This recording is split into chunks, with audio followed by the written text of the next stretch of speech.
With my predators here. His name is Andrew Wolnez.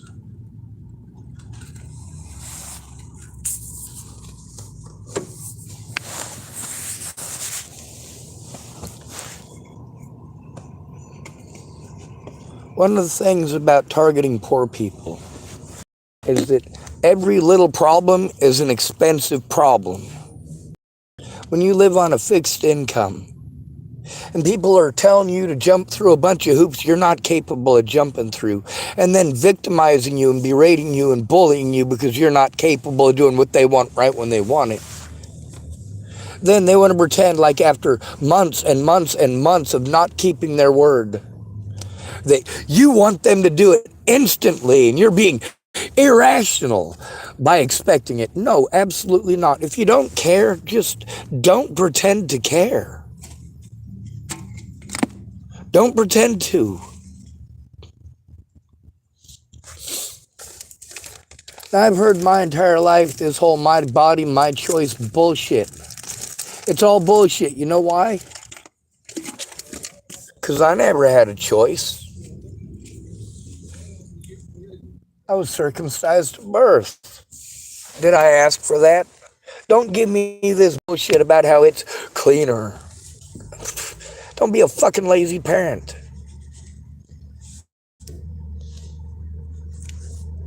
Now, of course, we're told, well, that'll make it so that a man lasts longer.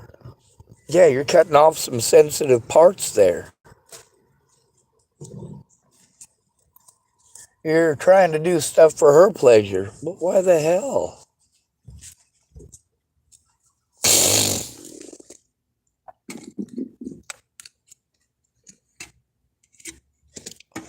Then we get shit like Viagra. Do men get Viagra for them? Seriously, think about it.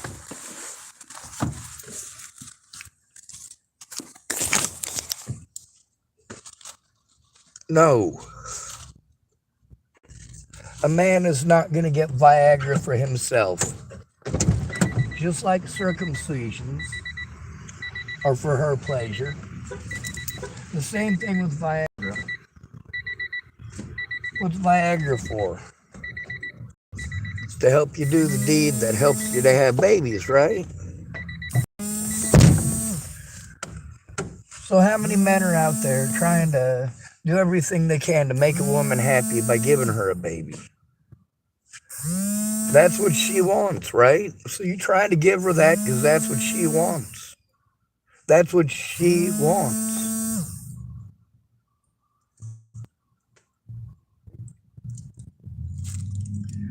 Now, I get a lot of people telling me, oh, well, you know, insurance will cover a man's Viagra, but it won't cover a woman's birth control. Bullshit! Women's birth control has been covered since 1998 on even the broke folk level.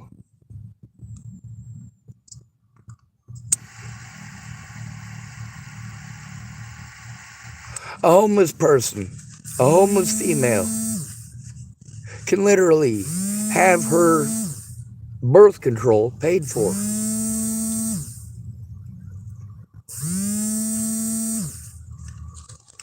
Now, why are you going to pretend that it's okay to harm all men over Viagra when Viagra ain't even for us?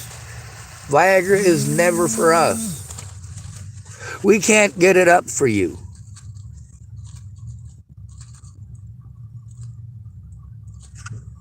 Sorry. What, we're supposed to apologize if you're not fucking attractive? You gonna bully us if you're not pretty? If you let yourself go? If a man is just at that age where it's not that exciting for him?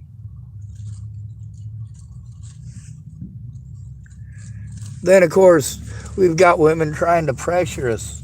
I know so many guys older in age, they're trying to make their wives happy. They're going to the doctor and getting testosterone shots and testosterone patches and trying to maintain a muscular this and muscular that because Back when you were in your 30s, you got fat for a little bit, and she was calling you all sorts of mean names and threatening to leave you and all sorts of shit, making a big deal.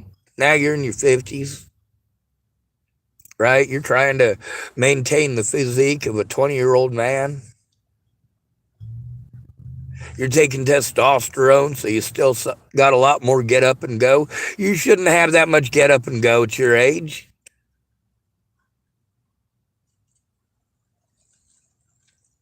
Your body's winding down, and if you keep tearing it up like you're 20 years old, that body's going to wind down a lot quicker.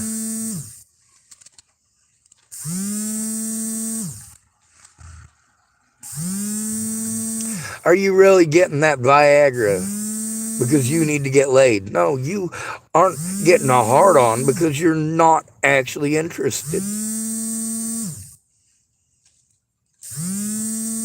It's not worth the trouble, and your body tells you that.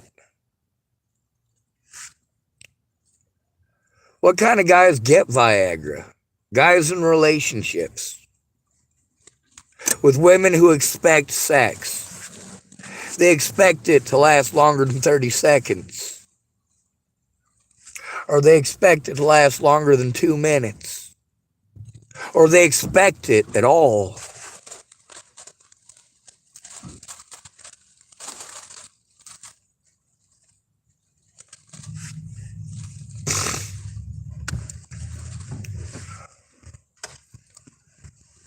If your penis doesn't consent,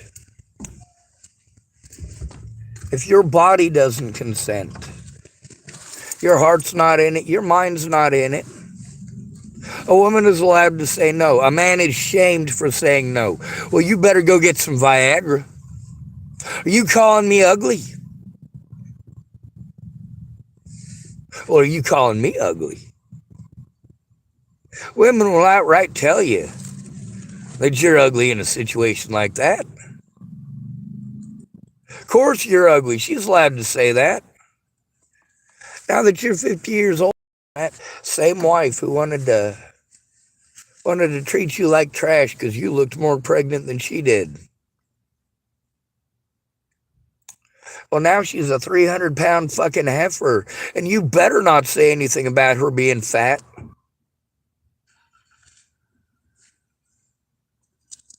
She still wants to go to all these church events and all this other shit and expects to drag you along. And if you don't go, she's going to fucking nag you to the end of the earth. So you got to maintain that energy to run around and do all this shit you don't even want to fucking do.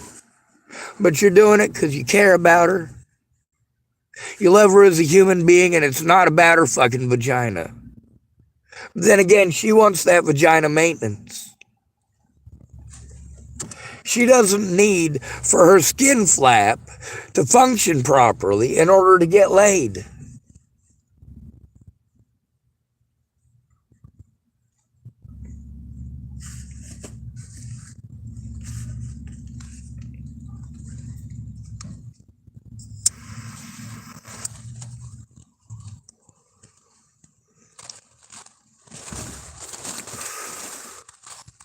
I've known a lot of women who are not sexually aroused, who tried to have babies.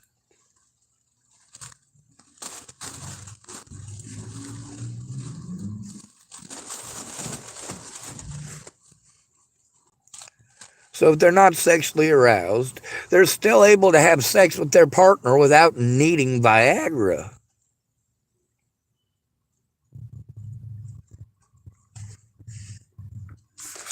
And I've had 2 different people tell me about their experiences with Viagra. One guy said, dude, I got a hard on. She loved it, but when she was done with it, it wasn't pleasurable for me. You know, it was just, I wasn't horny, but I was at attention. The other dude said, dude, I took it and friggin' couldn't stop touching myself because I was that horny. Of course, the difference between the two is that one of them was not with another person. They just did it as a novelty to try it out. when you're already young and horny, full of all that testosterone.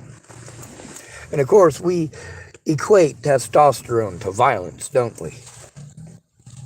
But we can't do that anymore. Not knowing that women are more violent than men. We're supposed to take it because women can't hit as hard as men can? Are you sure? Which man and woman are we comparing here?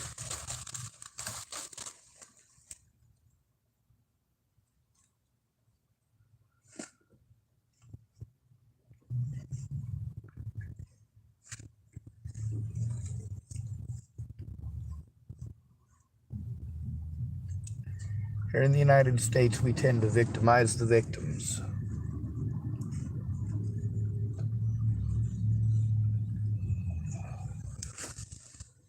Oh, what fun.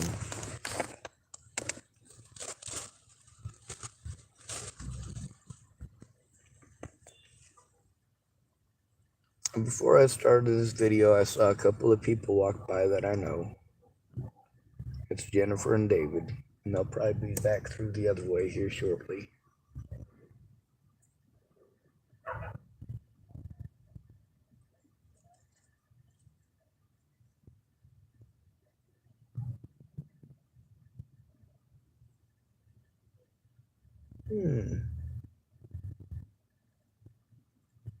That's some pretty interesting stuff. Alright, so the lady I sent stuff to today, she might still be at work. I thought she was going to get off a little early today, but I guess I was wrong.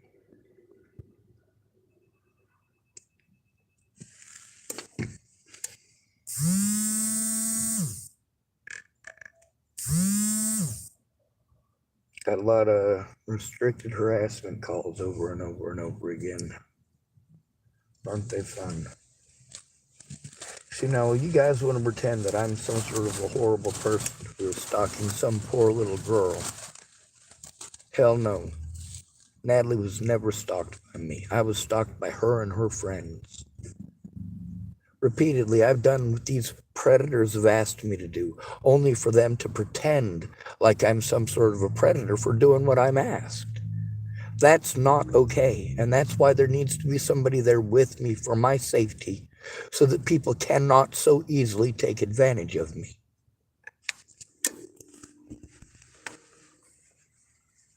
These people see man, assume I must be guilty because dick, and then they ignore literally every single law that is supposed to protect all of us as American citizens.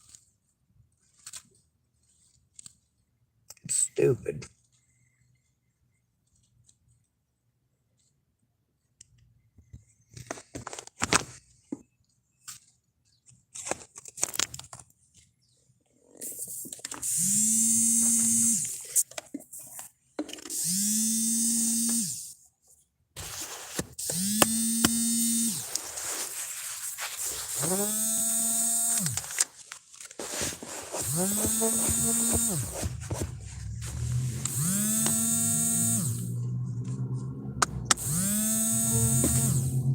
More restricted harassment calls.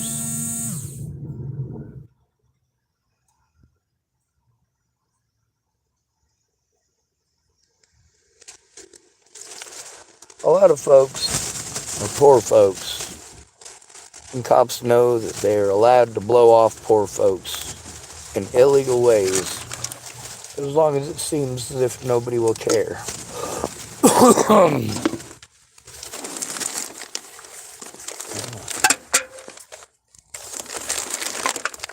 Gotta love America, huh? Anyway, I was hoping Jennifer and David would come back through.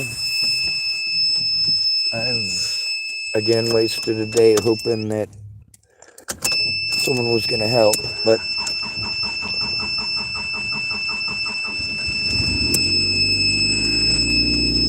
I'm used to people not coming through.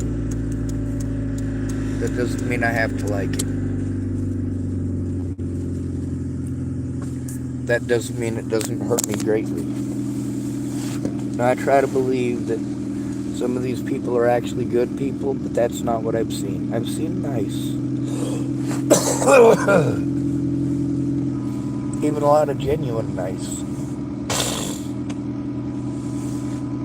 But not any actual good.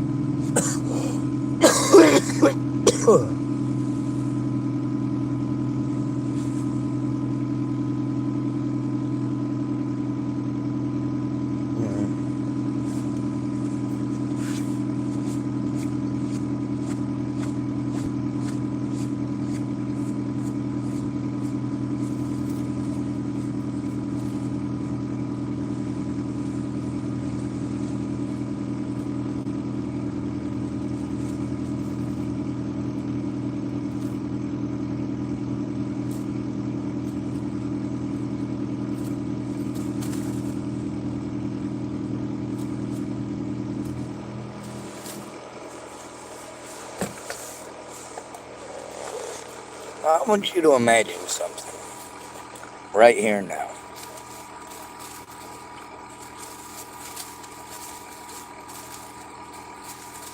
Let's imagine your neighbor comes into your backyard, cuts your child's throat, and then goes back over into his house, blockades the door.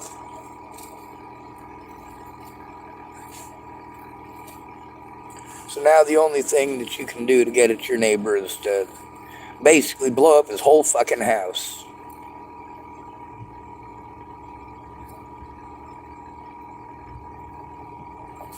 That sucks if the rest of his family's in there. Sucks that he hid behind his family. You're not blowing up the house to try to kill anybody other than him.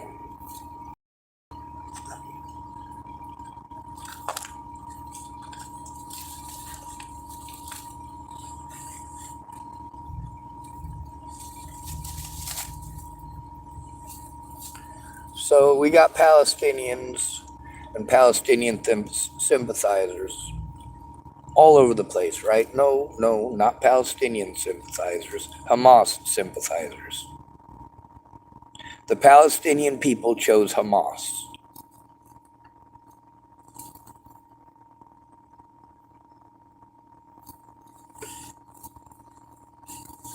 And it is legal according to international law.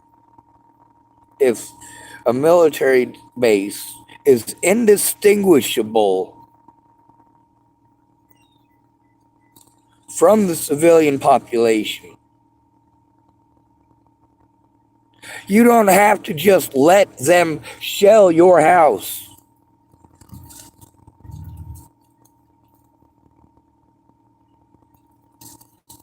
See, this thing about Hamas, they are indistinguishable.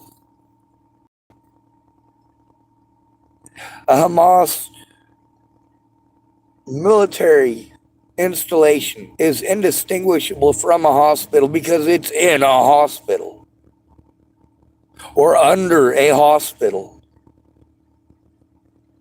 or next door to a school or in the school's own yard, or get this, the most booby-trapped place in the world 11 years ago was Jenin refugee camp.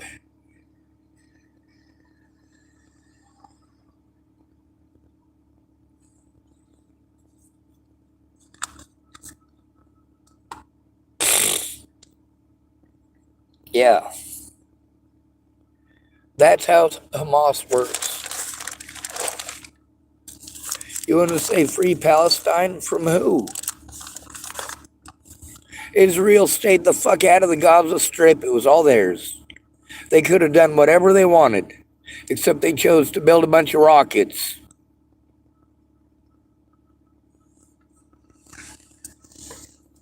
And send all that shit after innocent people in Israel, people who were not harming anyone. And you want to say, oh, well, what about land? Hey, motherfucker, I have no land either. I have nothing. I am victimized in this country for having nothing. And it's a lot more expensive to live here than in the Gaza fucking Strip.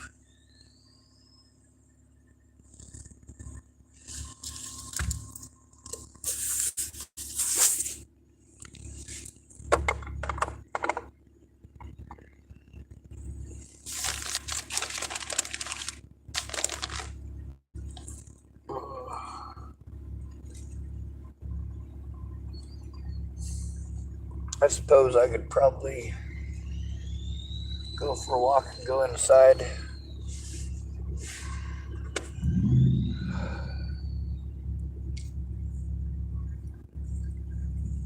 The thing is, sitting down with a person who actually gives a shit to listen is goddamn impossible.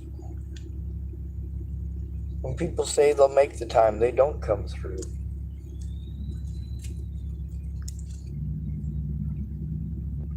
I'm not a bad person because other people don't keep their words.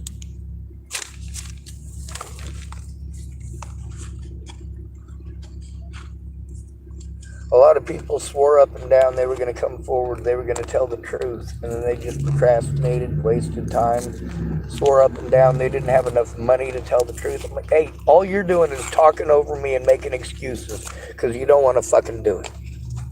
Just admit that you don't want to tell the truth, and we can stop pretending that we're friends. It's that simple. If you're going to keep on playing head games, we're not friends and you need to leave. I don't tolerate bullshit.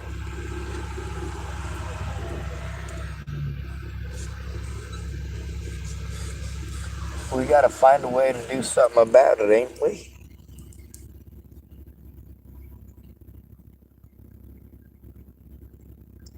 How do we do something about this bullshit? Record it and call people out on it. Y'all want to pretend like this going back and forth between me and a lot of fucking predators. And somehow me being a horrible person. No, I tried it the nice way, the right way, the legal way first. I tried all of those options first. None of it works without a friend or family member when you have a dick, especially when you're a broke person, especially if you're homeless, especially if they can call you mentally ill and nobody gives a shit. None of my friends tried understanding. Oh, all of them already knew. When somebody calls you mentally ill, they're just trying to discredit you and insinuate that you're a violent schizophrenic. That's what mentally ill means. So that's what you need to say. Oh, you know, mentally ill people, shut the fuck up. Stop talking about mentally ill people. Do you know how few people in the United States actually are schizophrenic and violent?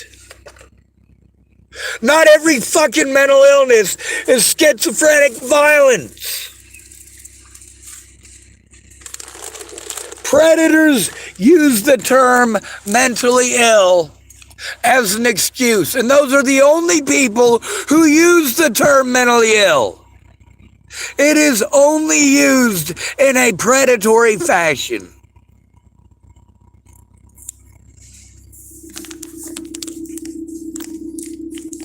A man having a mental breakdown isn't a mental fucking illness. It is a response to fucking abuse.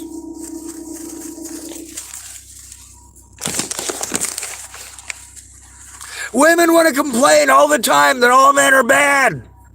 Women victimize us literally every day, and then they laugh at us when we have a mental breakdown.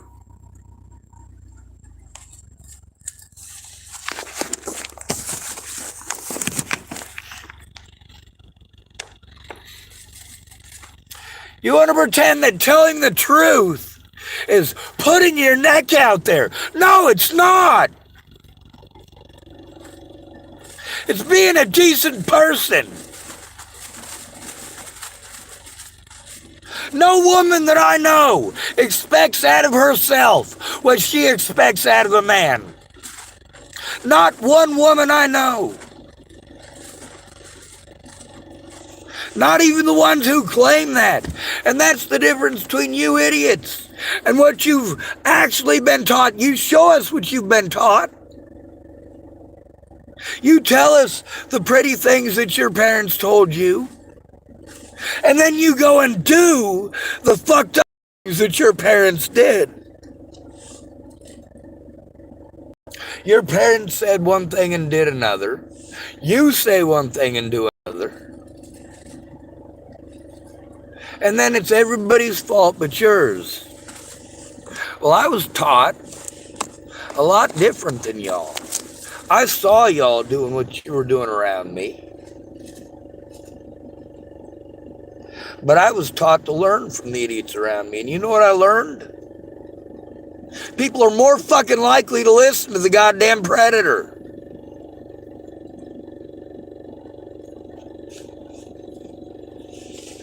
If people are taking advantage of you, if you got a dick, you're told it's your fault. If a man's abused, it's because he chose it. He wanted it. If a white person's abused, it's because they chose it, because they wanted it. If a hetero is abused, it's because they chose it, they want it. Every gay person I know wants to tell me about how every wrong thing that they ever got busted for, it was discrimination because they're gay. No, it wasn't.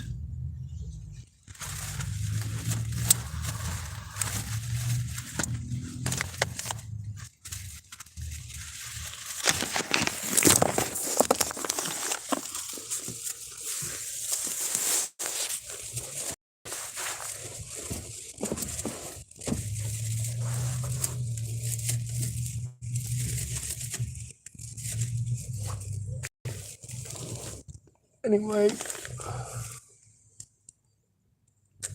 we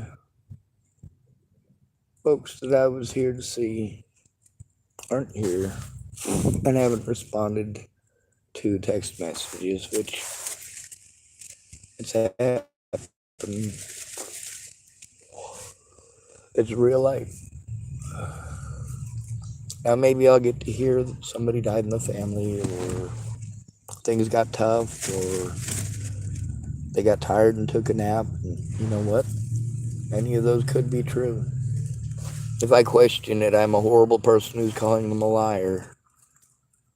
The reality is, people just simply don't come through when you're a male. You don't matter. They're going to procrastinate and procrastinate and procrastinate, and after months and months and months of not even take the time to listen to you, you having to reschedule appointment to be heard over and over and over again, and they're not listening, and then you're abused over and over again during that time. Finally, they eventually go, all right, I'll go in. All right, well, they go in with you, but they don't know anything because they never kept a fucking appointment, not a single one. A lot of people wanted to pull some bullshit like, man, I was there, I waited for you for like 45 minutes. Like, no, you didn't.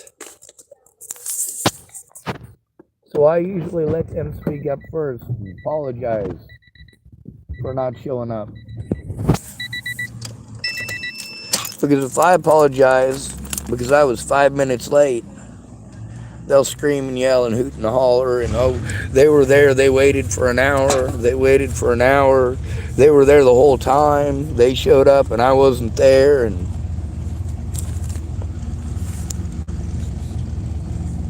yes, I've told people that I wasn't there because they weren't there, just to see their reaction. And yes, it's very fucking predictable. A lot of times I'll wait for somebody to apologize to me for not showing up, or telling them why I didn't show up either. It happens. Now, just because I accept that life happens doesn't mean that it didn't fucking happen, and that's the point. People go, oh, well, you remember you said life happens? Yeah, that's my way of saying, yes, it does happen.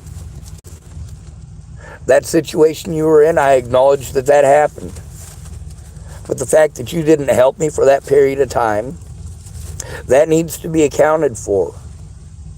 Hey, Sean, why weren't you trying to get help at that point in time? Well, because I was waiting on somebody who never showed up, who was going to help.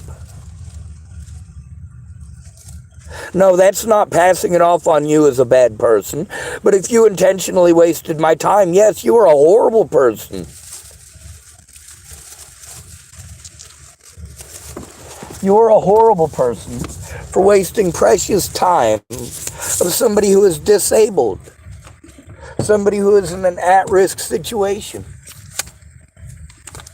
And then when you tell the victim that it's the victim's fault for speaking up, what the fuck kind of a sicko are you? We're told we're supposed to speak up, and what happens when we do? We are literally victimized by everyone.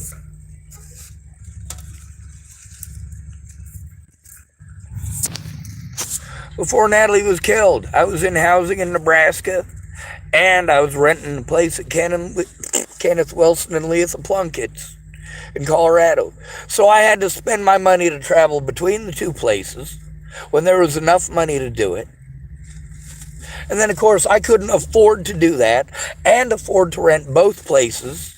And meanwhile, the whole time, I'm only doing this because these are the places that I'm being sent to back and forth over and over that I can actually afford, so I can go to all these appointments to mandated reporters who are supposed to help who never fucking did. And without a friend or family member who fucking cared, none of them were ever held accountable or fucking responsible.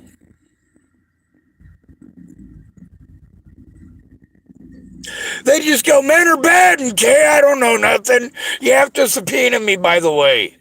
Well, holy shit. Then let's subpoena these goddamn mandated reporters and ask them why they refuse to do their goddamn jobs.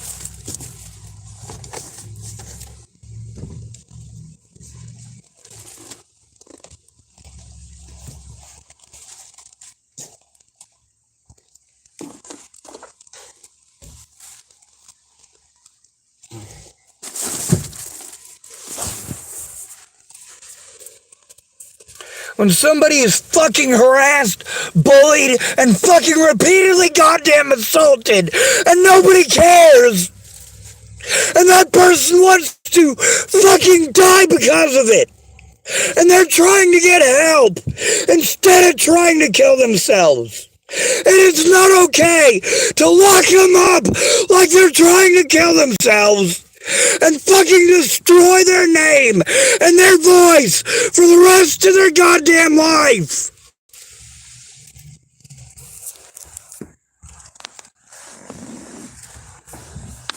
That's the reality of being called mentally ill.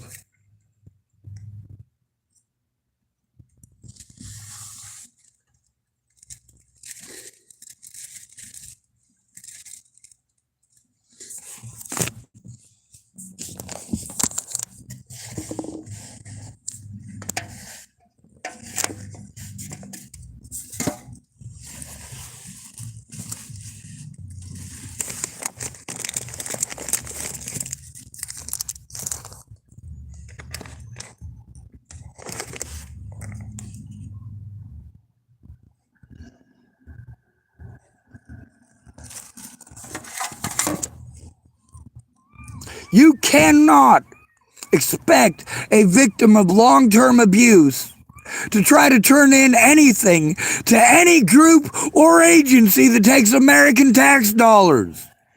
If you make them go in alone, they are going to be victimized by the people who are supposed to help us because they're all under pressure to deny everyone. It's easy to deny someone who goes in alone. Meanwhile, those are the people who are the most vulnerable.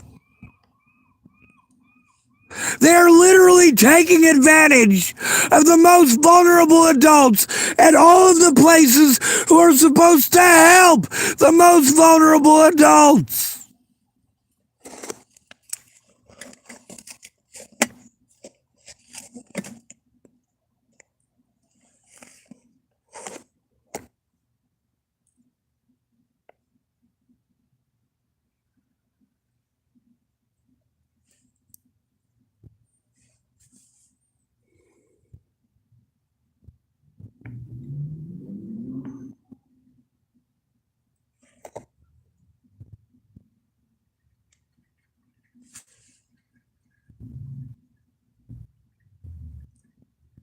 Well, 3:40, and the lady who said that she would be off early today, she's not, I guess, or she's not here, I don't know which. Looks like her vehicle's gone, but she didn't get the message.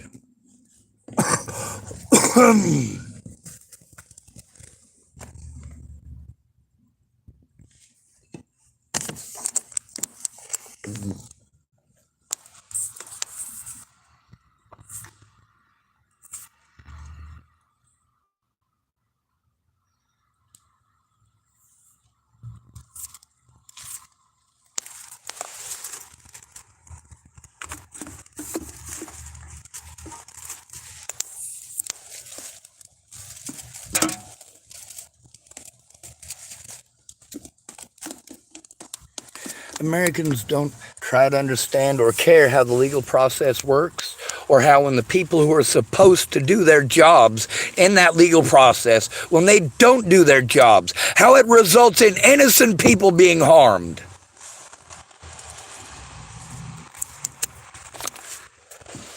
Every single police agency in the United States takes advantage of disabled people. Every single one of them. The same way that they took advantage of all women in America when they took control of the battered women's shelters in the 90s and shut them all down.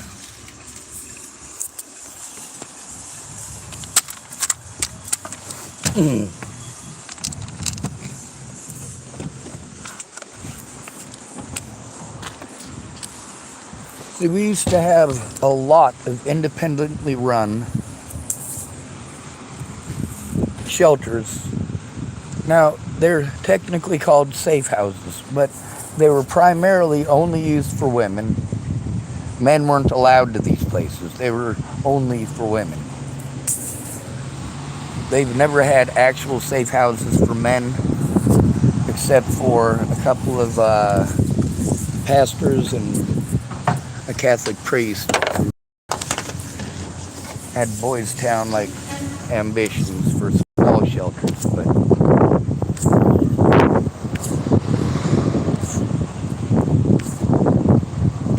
those are all long gone. Sydney, Nebraska alone had 7 houses donated. 7.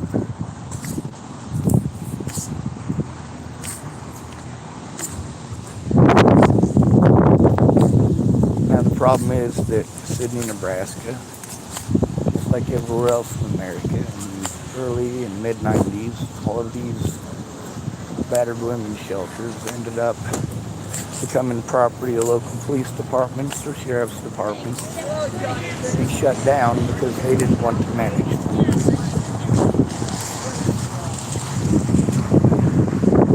Anyway, it's pretty obvious nobody's ever going to come through. It's always going to be a hurry up and wait. Yeah, we will. Yes, we care, but it's never actually quite there, is it?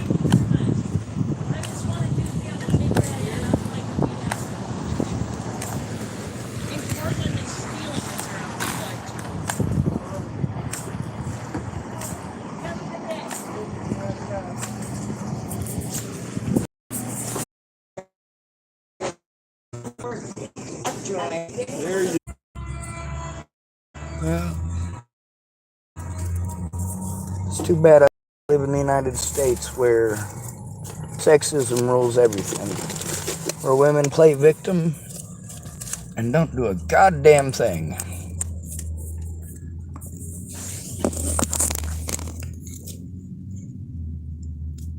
Where police officers play victim and don't do a goddamn thing. Now, thank goodness it's not all women, but this is all police officers. There is no such thing as a good police officer. But if you are privileged enough to be treated like a pretty blonde-haired, blue-eyed white girl, if you're that privileged, I can understand how you would believe that the cops are okay. The cops are more likely to harass a male. They're more likely to commit felonies for a female, such as many situations where women pretend that they're being stalked by a man who's asking for help stopping abuse.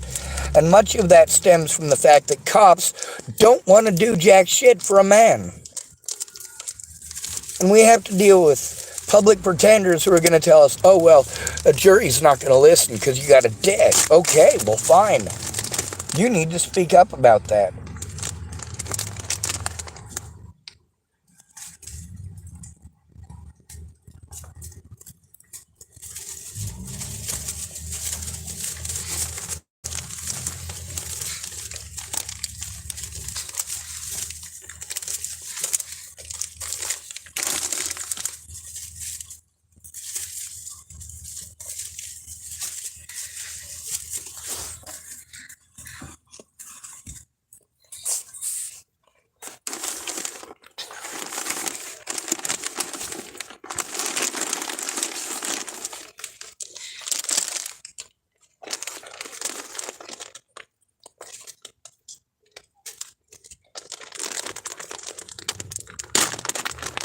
People are idiots.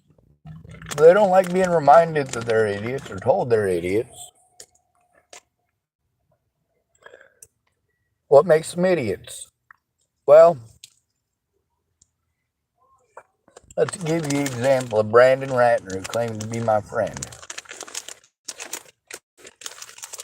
He was going to help me, right? But instead of helping me, he talked over me.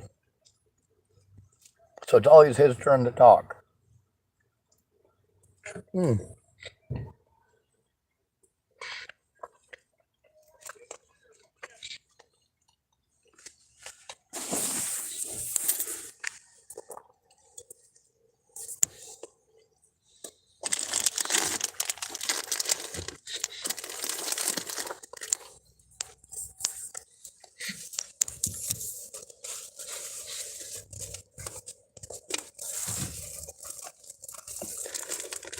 Now, Brandon Ratner wanted to use any excuse that he could to do jack shit.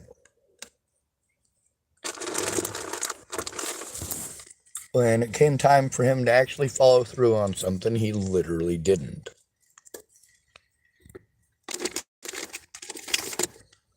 He literally never made a single effort to turn in any goddamn thing.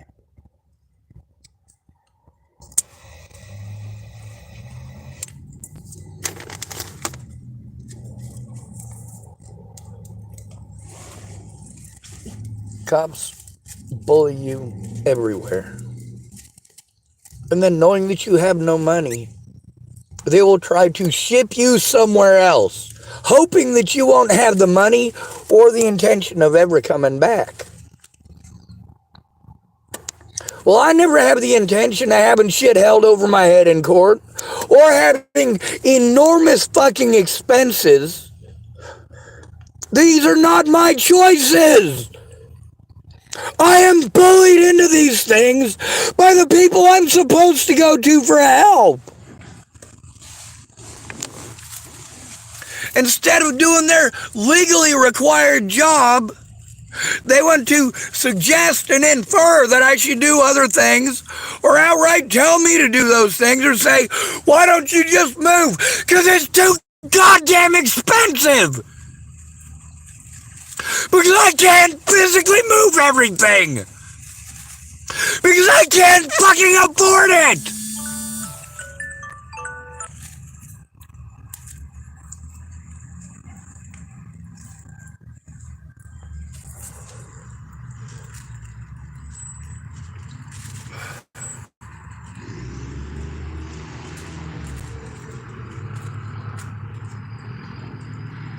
I'm stuck like this until somebody either gives a shit or I end up dead. That's it. My life is fucking hell. I'm surrounded by fucking crackheads who take advantage of me. And people who don't care. God forbid this shit happens to them. But when it happens to someone else, they all look the other way.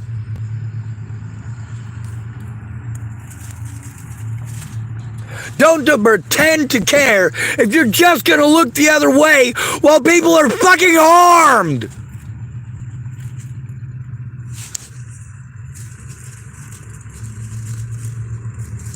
It's fucking horse shit.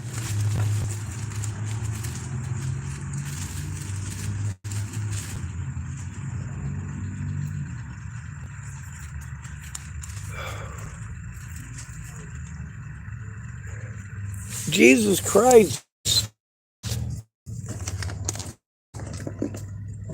What a fucked up goddamn place I live, huh? In the United States.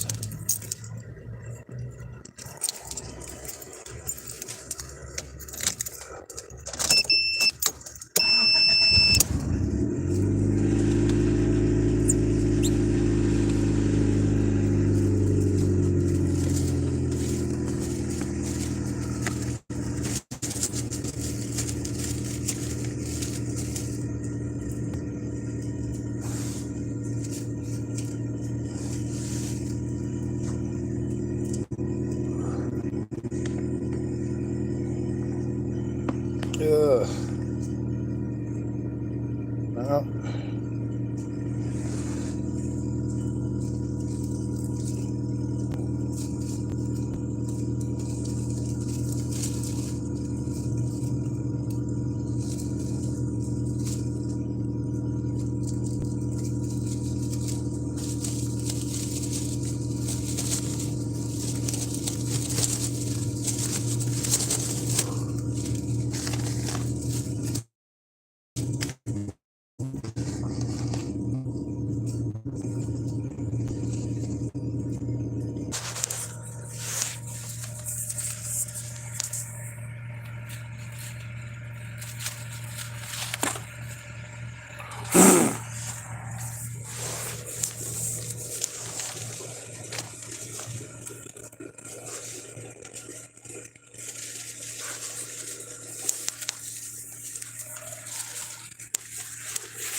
I suppose I should call up that public pretender's office again.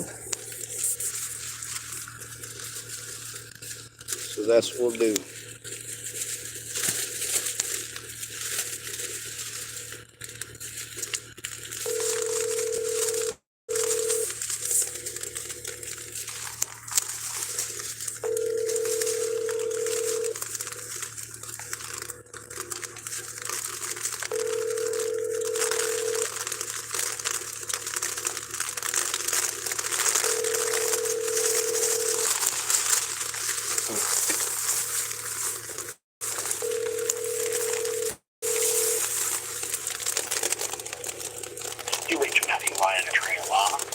I'm unavailable right now. Please leave me your telephone number and the matter that you're calling about, and I'll return your call shortly. Thank you. At the tone, please record your message. When you've finished recording, you may hang up or press 1 for more options. Hello, my name is Sean Schwartz. I was told that you're supposed to be my attorney. I'm taking a lot of abuse and I can't even call 911. I'm assaulted frequently and I can't even call 911. Police officers have retaliated against me repeatedly for trying to turn them in, and I've been repeatedly sent around in circles. It's not okay to take advantage of disabled people or homeless people. And this is what's happening out here. I can't just keep calling all these places that are supposed to help that don't ever call back. I can't just keep wasting my time doing this. I can't just keep having to go through BS charges after BS charges because nobody wants to do their job. And I certainly can't keep on waiting on public pretenders who never do anything except waste my time and prolong the amount of time that I am abused and tell me they can't do nothing about abuse.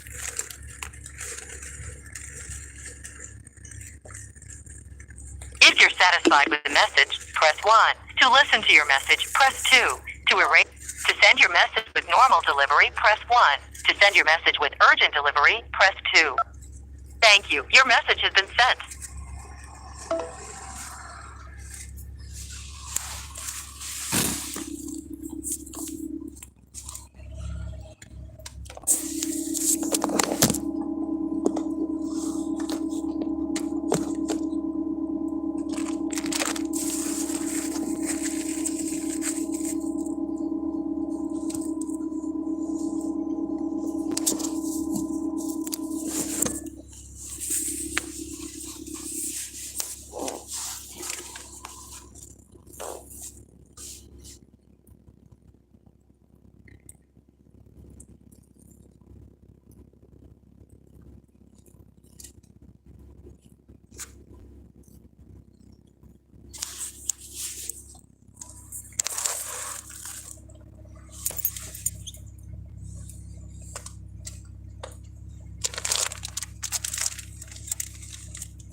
set against them, you're waking up to watch this.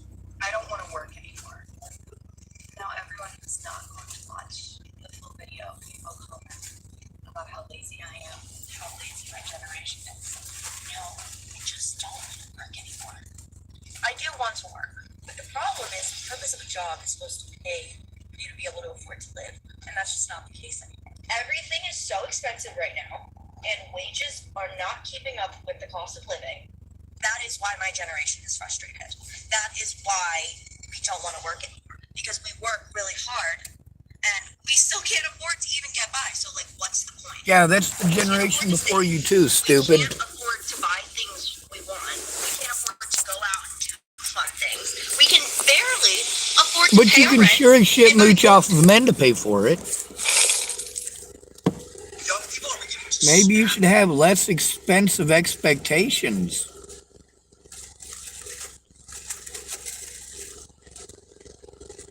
I get that your generation can't afford to live. Neither could mine. That's why people couple up. If nobody couples up with you, you're fucked. Oh well.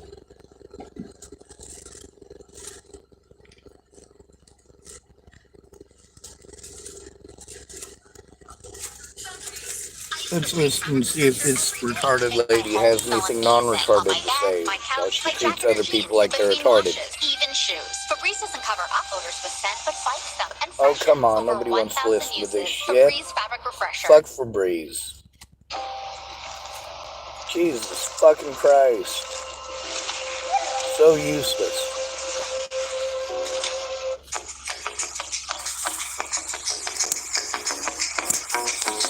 Oh, cute. Opening my boyfriend's DMs, but he's dyslexic. Where you at? I'm in Iowa. I'm in town.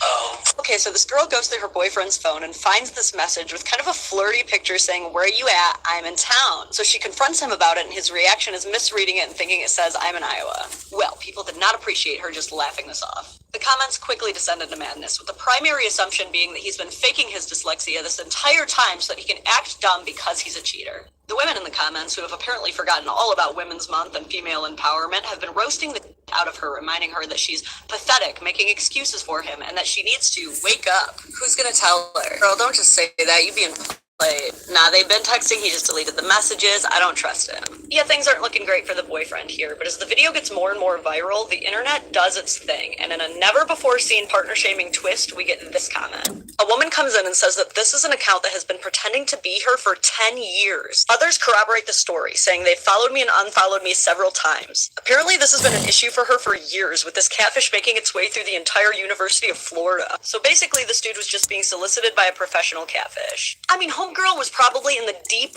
filtered out DMs that you have to click a bunch of links to get to just to find this. You mean to tell me in your grown age you're starting fights with your man over his spam folder? You're sending the internet into a whole tizzy over a bot? And her response to learning all of this? Leave me alone at this point. I'm minding my business. I don't do anything. I don't say anything. Leave me alone. Please. Enough time has gone by where it's valid to leave me alone. I beg of you, truly. Yeah, you guessed it. It's the Just Kidding We're Fine video with the usual self-victimization and lack of accountability. That's right. She's not the one who's out of touch. It's all of us who are the problem. Look, put the man's phone down. Go touch some grass. You're making yourself look very goofy. Bad partner shamer. Bad.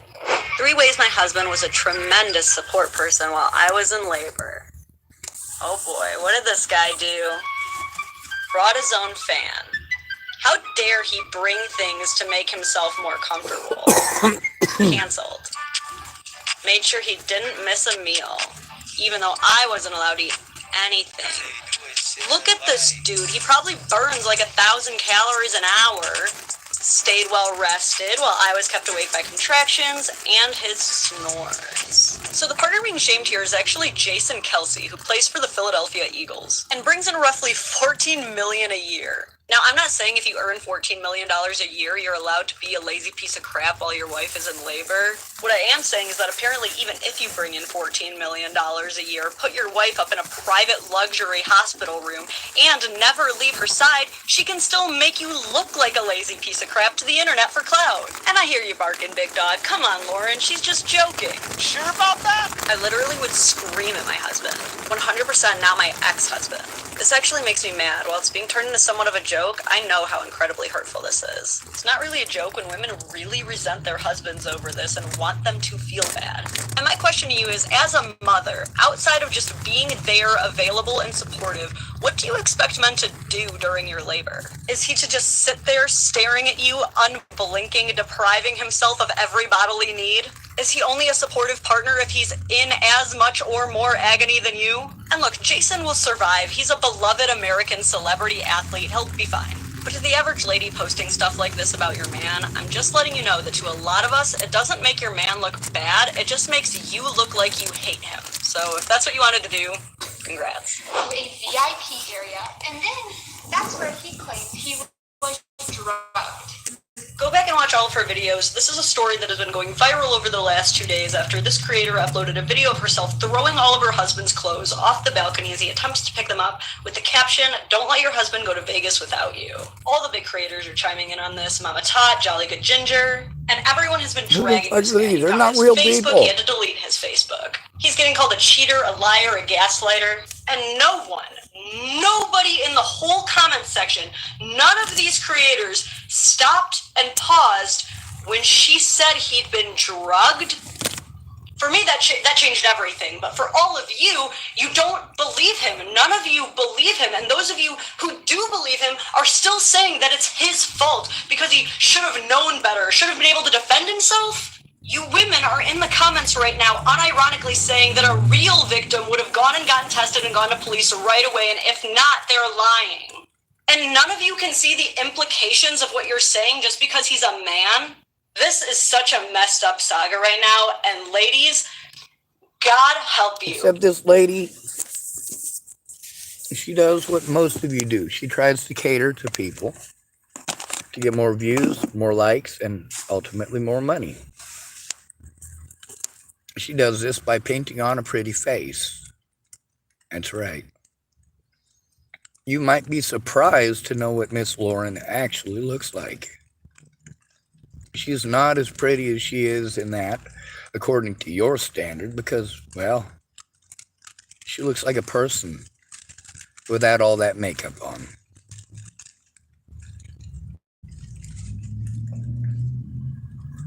You expect us all to be Chads, to be 6 foot tall, to have 6 figures,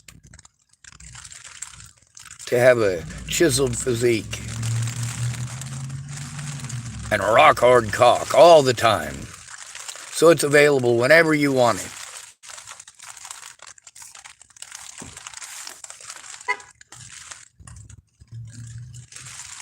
You shame men who aren't like that. And you don't want to pretend that calling a man creepy, that's not shaming. That's not body shaming. That's not shaming someone for the way they look. That's not showing your superficial bias. No man who is unattractive wants to be around women at all right now.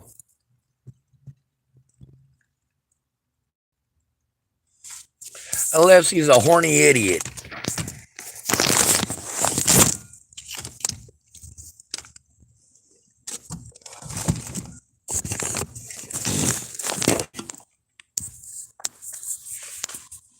Your vagina might be important to somebody who's 20 years old and thinking with his hormones. Your vagina might be important to somebody who wants to have kids.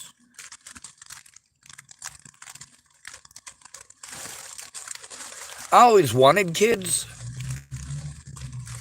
but I never thought it was okay to bring them into this world. You say, oh, well, I can give my kid a wonderful life. Really, can you? Your kid is going to turn 18 someday. Your child going to live with mommy and daddy for their whole life? With the economy the way it is, well, yeah, you are.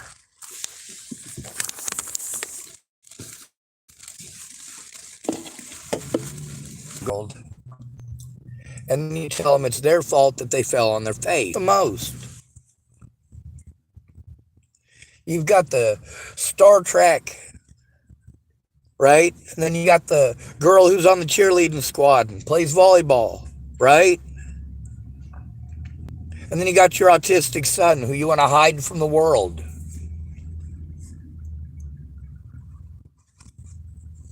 You make excuses because you're fucking embarrassed because your kid's weird.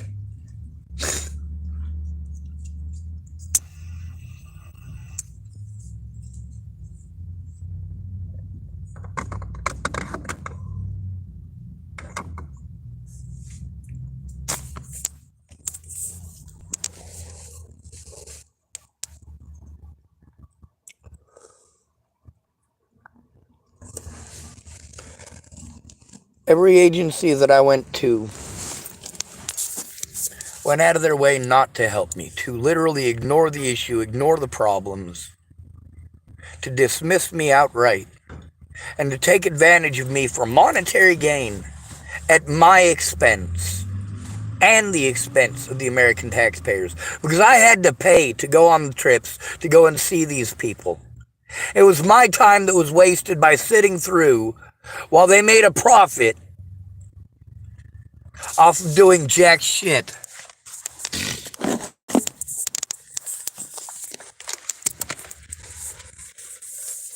If I go in alone, I will be taken advantage of. That is as simple as it is. And not one of you who claim to care about me gives a shit. You all show that. When you make me do these things by myself, or you promise that you're going to make time, and you literally never do. How many times has Farnsworth Andrew Wolnez assaulted me since the first time somebody was going to do something about it? And how many of them actually have? How many of them are too busy getting fucked up on drugs and alcohol? How many of these addicts take advantage of me and then victimize me for it and blame me and tell me it's my fault?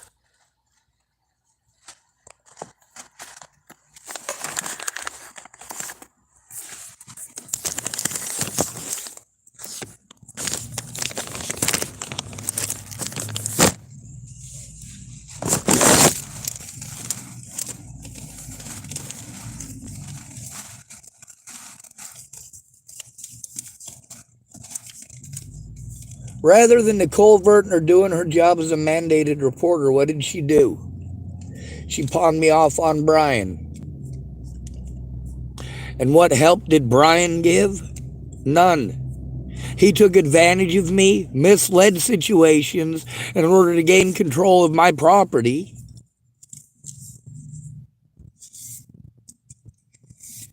Yeah, he had to intentionally lie to me and mislead it. He knew that the words coming out of his mouth were not true. And he did that repeatedly to gain access to my money and other.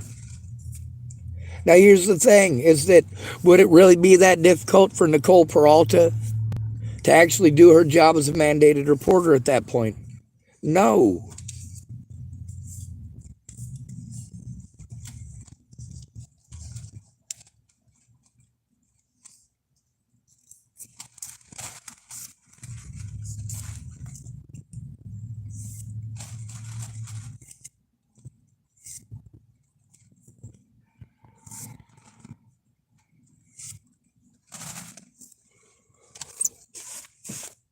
People knew that I wouldn't be heard, that I'd just be called mentally ill if they didn't help. And then they promised that they would help me in exchange for my disability money.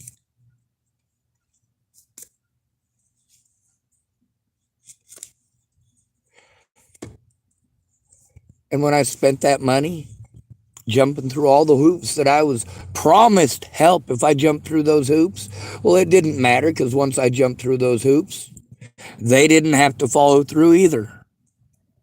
Because nobody's going to fucking listen.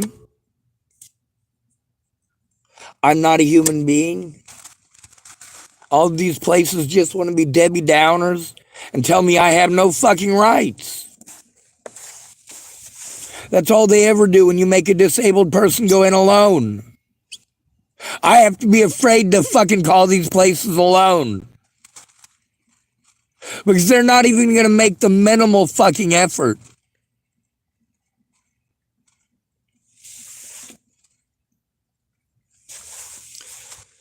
Now we've got women who want to pretend to be men's rights advocates in exchange for what? They're not actually advocating for us. They're just trying to make a profit.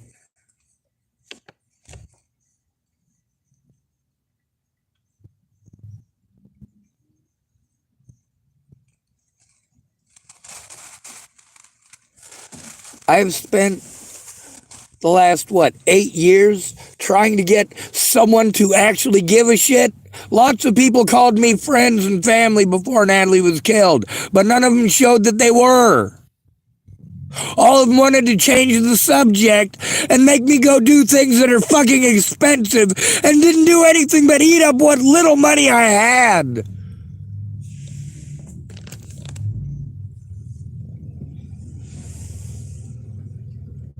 That's the problem with when somebody can't safely go to the cops. Because of bias against men, bias against the disabled, bias against the homeless. And all of them prove this by playing on that bias.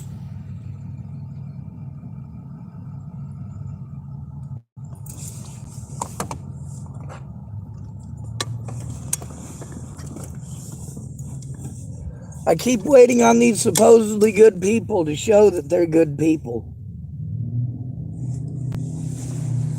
When you don't come through, that doesn't show that you're a good people, that's for sure.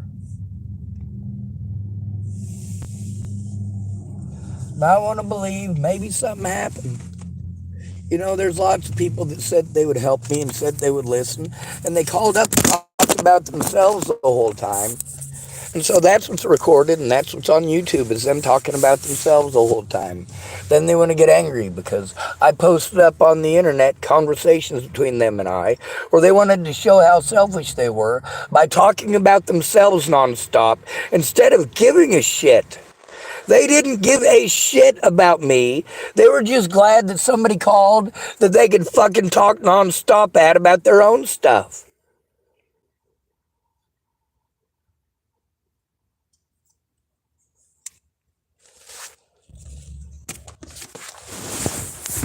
See, if you care about somebody and you're going to pawn them off on someplace, you don't care.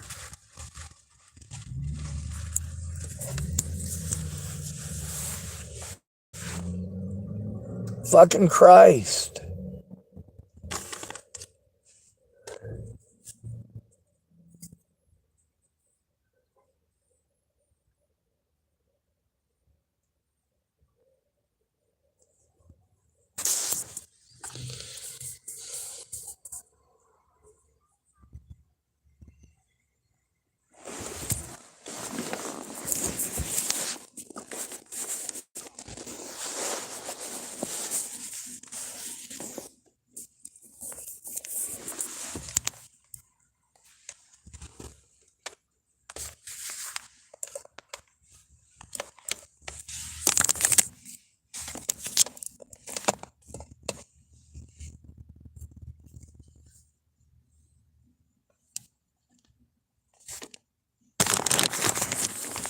Fuck this goddamn country and everyone in it.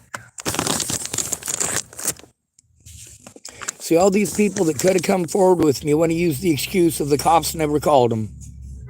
Well, I don't know, dude. The cops never called me. You never fucking tried to call them either.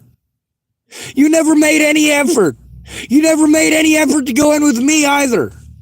None. Zero.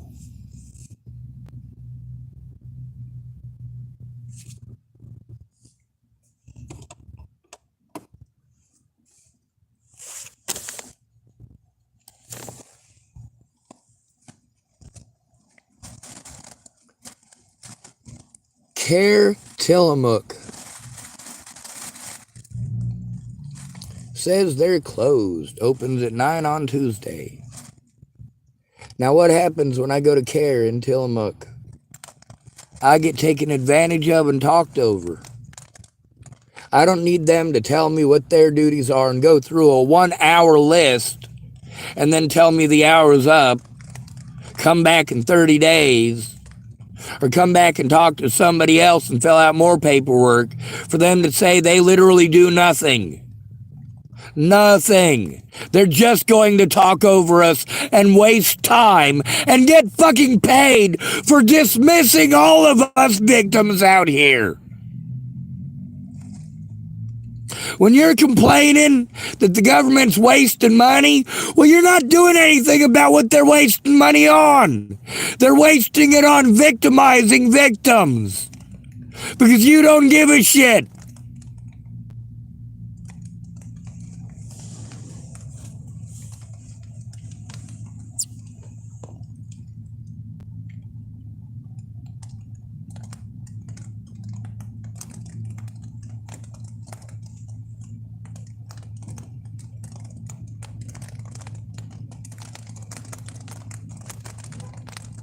Hi there, name? Jonathan. Yes, Jonathan. Been expecting you this way. If you notice, you'll see here we have unlimited food, water, shelter, and we also have Joe. Who's Joe? Joe is a guy who said some shit sarcastically about Asian people when he was 11. Oh, the politician, yeah, the racist pig who doesn't deserve the position of power is in because of what he said when he was a kid, yeah. Yeah, I remember my tweet. Why is he here? Because Joe, unlike you, is actually a good person. Joe doesn't even remember what he said when he was 11, and if he did, he'd probably admit that what he said was wrong if you gave him the chance to. He is also, believe it or not, changed as a person since he was 11 and was completely different back then, like we all were, except for you. The only people who try to hold others to everything they've ever said and try to tear them down because of it are likely the people who have some up shit in their past. So, I did a little bit of digging into you. And want to know what I found? Nothing. You have nothing better to do, and you have never had anything better to do. You pull people down because you can't lift yourself up, and now all the people you try to pull down are up here in heaven with you. Enjoy eternity. Hi there, name? Jonathan. Yes, Jonathan. Been expecting you this way. If you notice.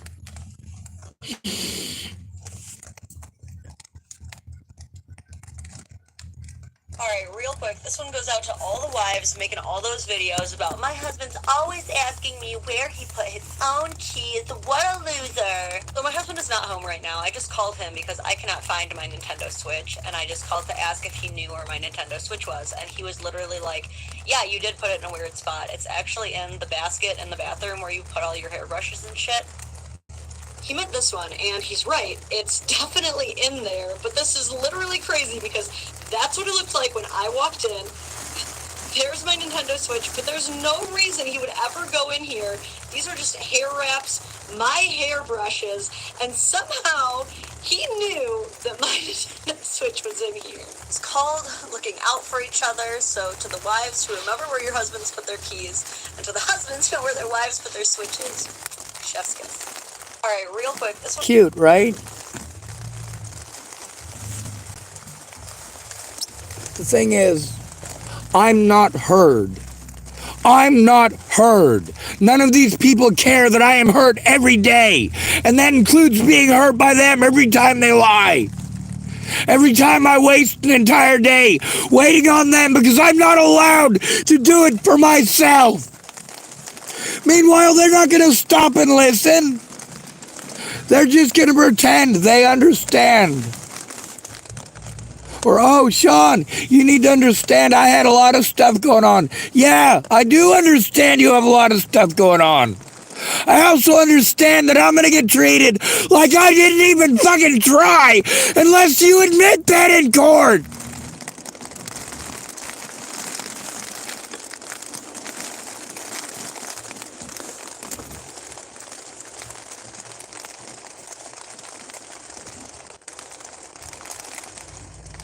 If you're willing to make calls with me and admit it, yeah, I can believe you.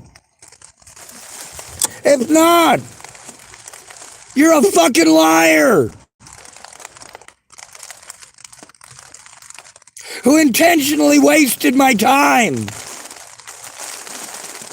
You just lied to me to be nice? No!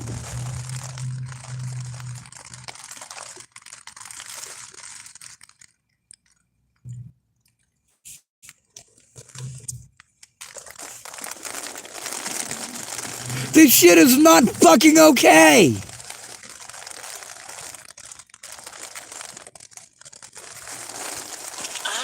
Mexico. I don't care. A family that loves street food and history and luchadors and horsey.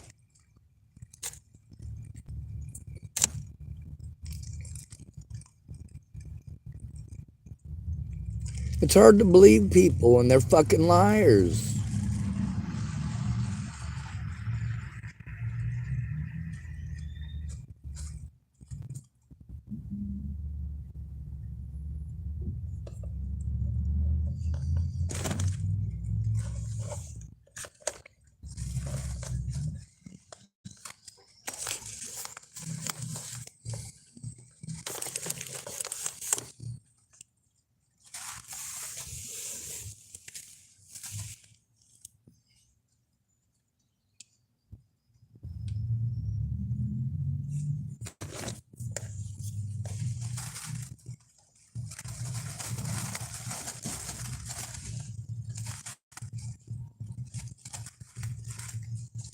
I'm being abused by every service in Tillamook, Oregon.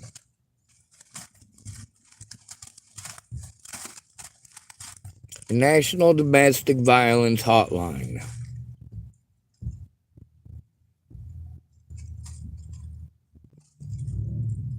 Jesus. This is fucking retarded. Now, Tides of Change, it says Social Services Organization in Tillamook, Oregon. That means they are mandated reporters. It means they are mandated reporters. Now, what did Monica at Tides of Change say? That she's not a mandated reporter.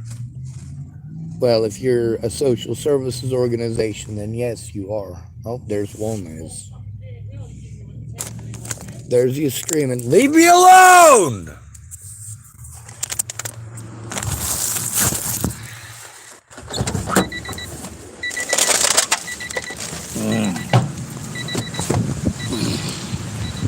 Keeps walking by, talking shit, and harassing me.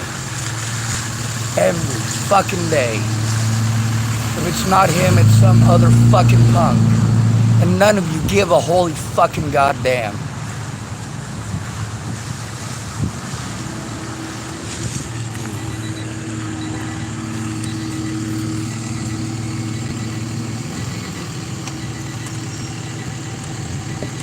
Fucking goddamn country.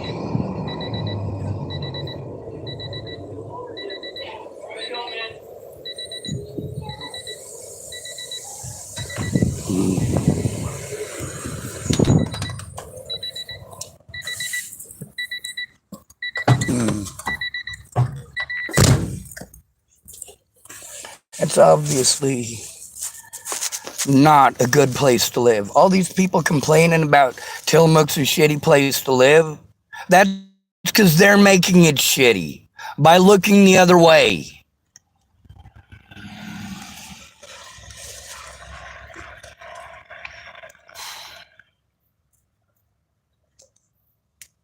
I'm sick of these fucking predators.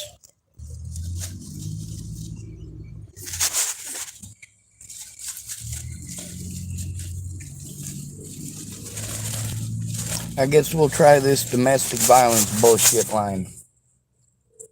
Calling the National Domestic Violence Hotline.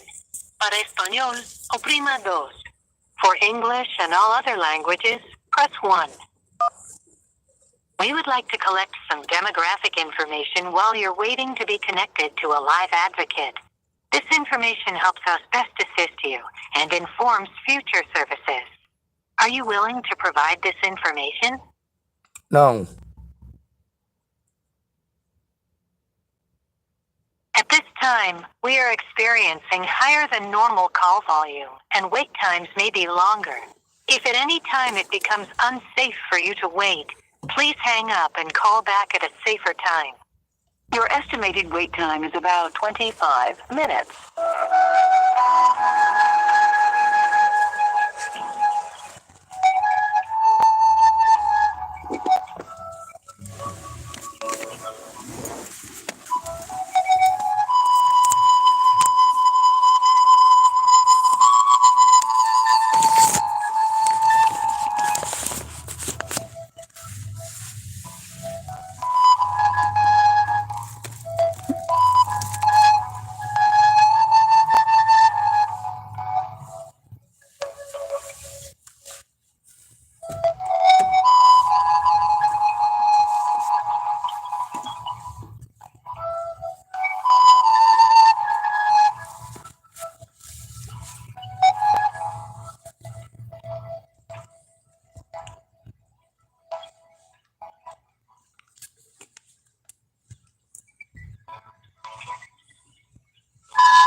While you're waiting, you can visit our Get Help section on the hotline.org for information about programs in your area and to search our comprehensive resources directory.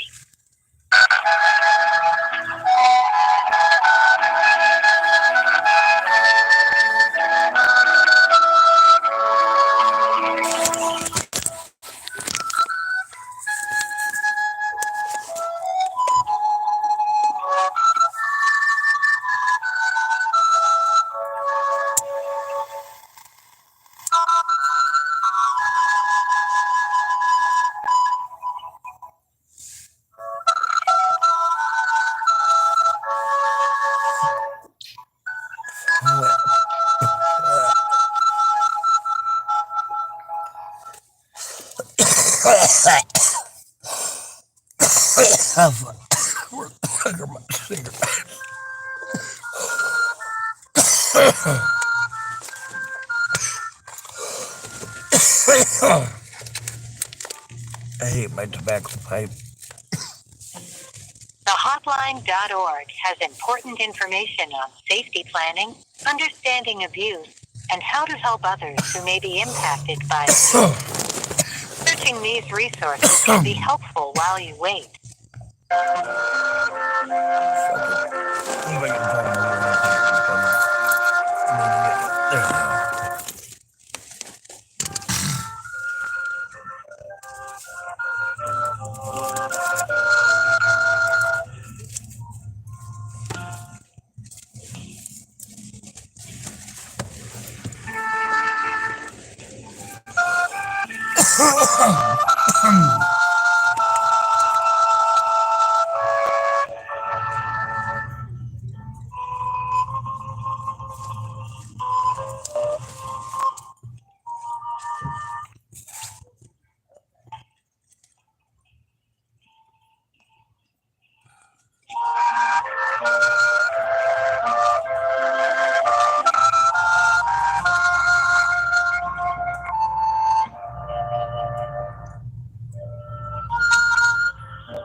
You can visit our Plan for Safety section on the hotline.org to develop a personalized plan that includes ways to remain safe while staying in a relationship, if you are planning to leave a relationship, or for after you've left.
Are you calling about someone you know who may be in an abusive relationship? While you wait, visit our Supporting Others section on the hotline.org for helpful information that can assist you in starting a conversation, learning how to be supportive, and understanding the dynamics that may lead people to stay in abusive relationships.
time, we are experiencing higher than normal call volume, and wait times may be longer.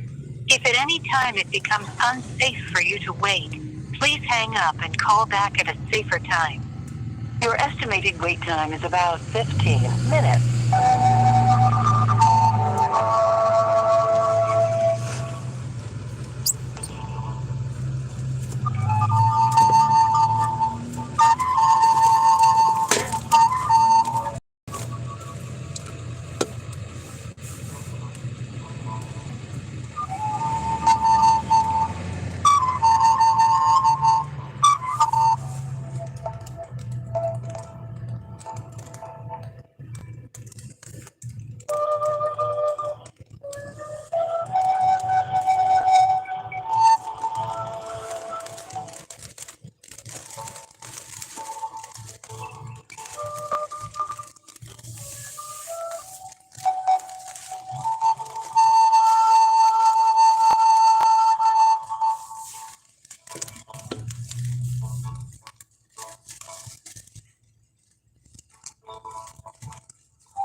While you're waiting, you can visit our Get Help section on the hotline.org for information about programs in your area and to search our comprehensive resources directory.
The hotline.org has important information on safety planning, understanding abuse, and how to help others who may be impacted by abuse. Searching these resources can be helpful while you wait.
You can visit our Plan for Safety section on the hotline.org to develop a personalized plan that includes ways to remain safe while staying in a relationship, if you are planning to leave a relationship, or for after you've left.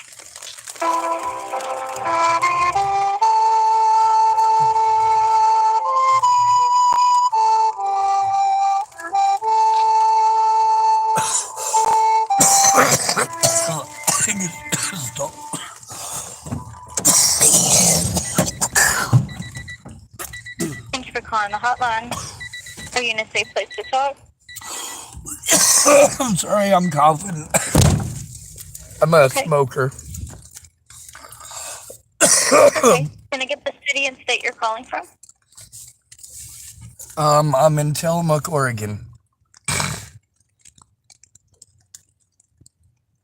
Okay. How do you spell that? Tillamook.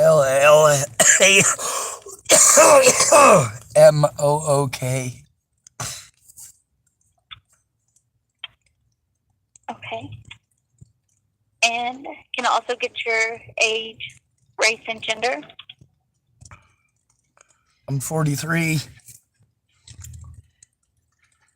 I'm a mutt.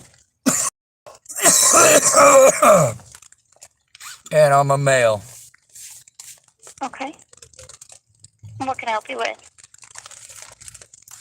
I've been enduring long-term abuse as a disabled homeless man. And I've been repeatedly assaulted from one end of the nation to the other. I can't just keep taking this abuse. I'm tired of people assaulting me. There's a man named Andrew Wolnez right now who keeps on trying to harm me. He's beating the hell out of my vehicle. I can't go to cops for help because I have a penis, and because cops, well, they're all on the same side. If you try telling on a bad cop as a homeless, disabled man, you might as well just shoot yourself in the head. Anyway, cops not wanting to do their jobs and refusing to take a report from disabled homeless men has resulted in a lot of dead people. Mhm. So, how long has this man been doing this to you? He's been doing it since September 21st, but he's not the first person to do this, and he's not going to be the last. I've had to deal with predators doing this since October of 2016 over a girl named Natalie Bollinger. She got shot in the head in 2017, and all of that crap went really, really public, really, really viral, and it's a very, very public thing still to this day. You can find Natalie Bollinger's story in almost every language on the planet now. Oh, wow. Now, they found her killer. People still don't leave me alone. Police officers committed felonies to try to paint me as a violent person so they could try to peg me as her killer if they didn't find the guy that actually did it. But the fact is, it wasn't a domestic violence dispute. It wasn't some situation where me and her were dating. It wasn't a situation where I couldn't take no for an answer. It wasn't some sicko crap like that. And I'm victimized to this day because I left a volatile situation with two young women, two adult women who were strung out on drugs. I drove 1,700 miles to get away from them in October of 2016. Yeah.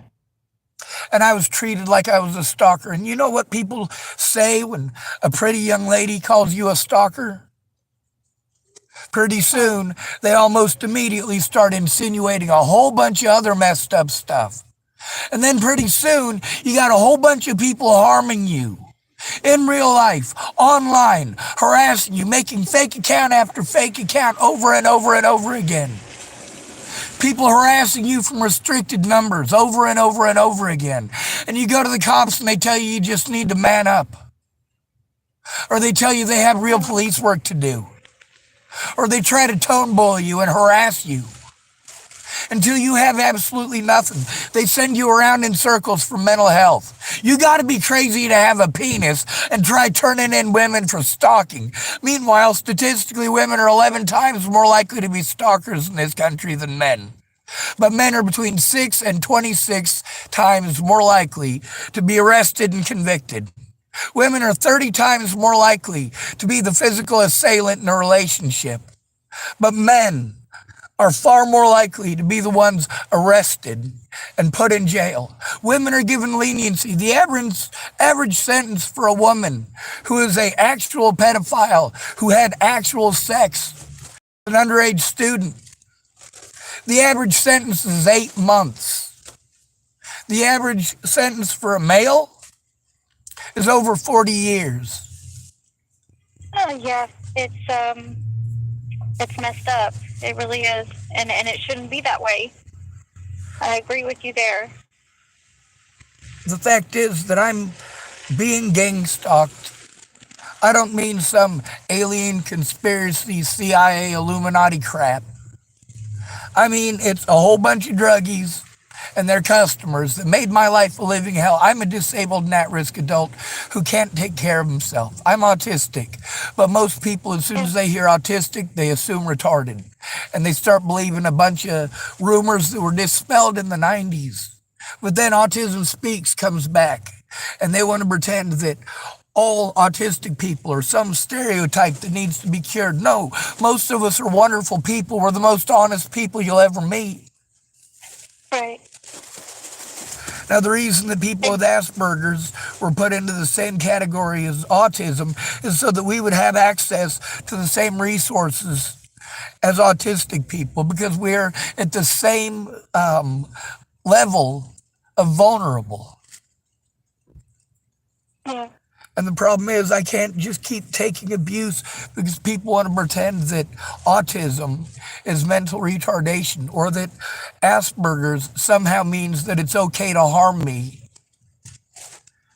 because I'm a retard, so I must not know what harm really is. I must not know right from wrong. I must be too stupid to know that when somebody is doing something harmful to me, that it's harmful to me. I must be too stupid to know that if people are hitting me, that it's hurting me.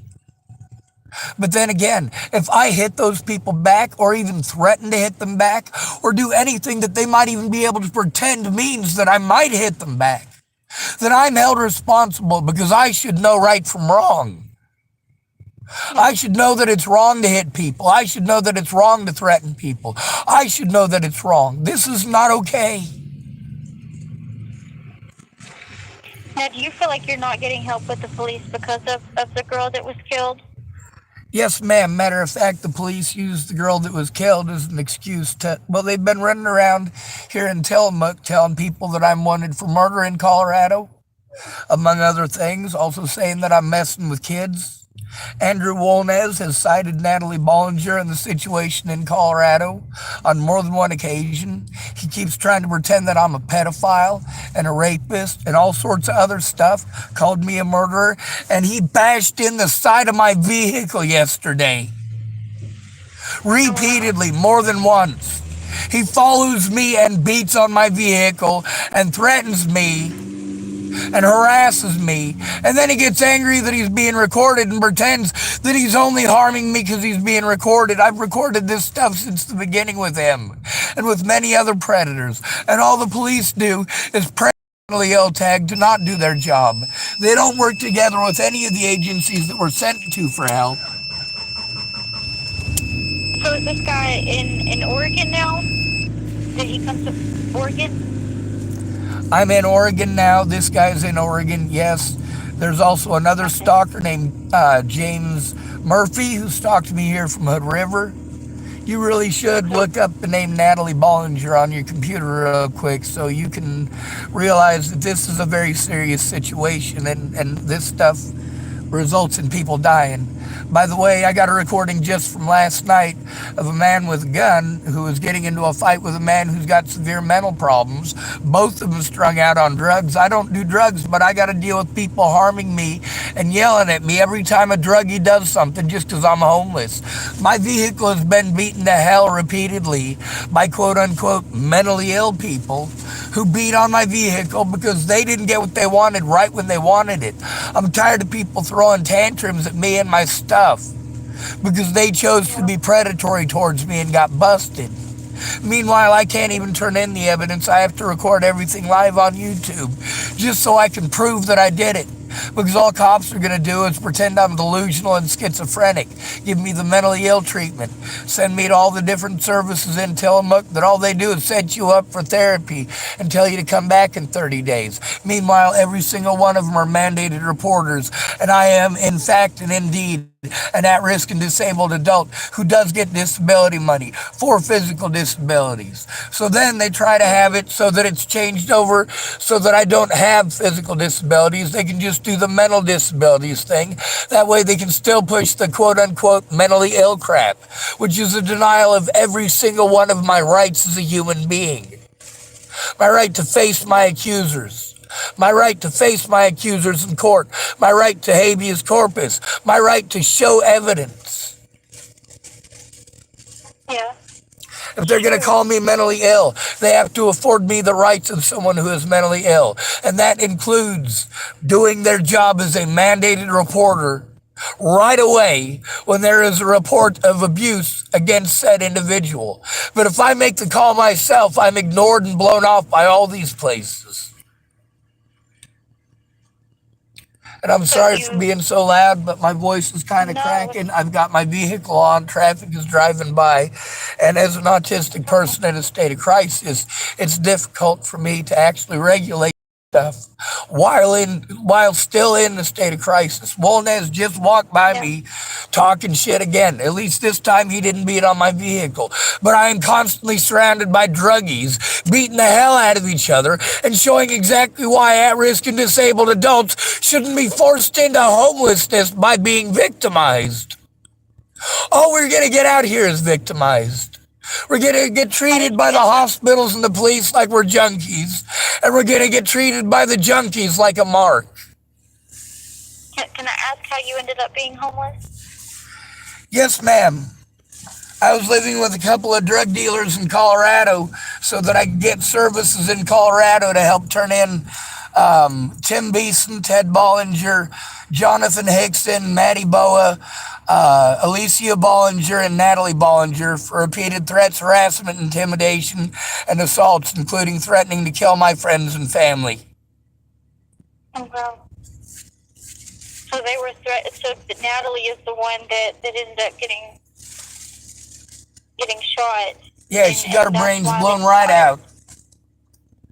Wow. Meanwhile, when you peg a man as doing that kind of stuff all over the internet, everybody wants to throw you away and run for the hills, especially if you have a penis. This is where bias comes in immediately. Nobody cares. And every woman is taught the 3 lies. If she tells one of those 3 lies, nobody's going to listen. The problem is Natalie Bollinger didn't run around saying that I was any of that stuff. She just pretended I stalked her. And I have the evidence that shows that I didn't. But I wasn't allowed a court date. None of the legal processes that needed to be followed were followed. I was literally denied all of my rights as an individual because of quote-unquote clerical errors and police not doing their jobs. So and I didn't how long was it before, when she was saying that you stalked her before something happened to her? What was that time frame? She pretended I stalked her in Virginia in 2016, in October of 2016. Okay. 4 days after my birthday is when she started pretending that. Okay. I'm sorry that you went through all of that. I'm still going through it. Extremely stressful. Anyway, her and her family were a bunch of junkies. It was also a situation where she was threatening suicide if I wasn't already on the road. We had already planned the trip. It wasn't like I wanted to drop everything that I had. And as an autistic person, yeah, my support network is truly the most important thing. And I didn't have one by that point. She was it. Her and a girl named Maddie Boa, and they were both grown adults. Now, the internet is trying to peg me as some sort of child molesting, rapist, murderer. I literally cannot escape the internet, and I can't escape the fact that 30% of American women are totally into true crime, which doesn't have to be true, obviously. Right. And then when they're scared because they're taught that they're supposed to be, and they want to have men come and harm me, because they heard some crazy person in town is a child molester and a rapist and a murderer and all this other stuff. You know, I've literally never been charged with any form of child abuse. Never any form of sexual assault. Ever. I've never had a girlfriend because I grew up in the system being raped. I am grossly disgusted by sex.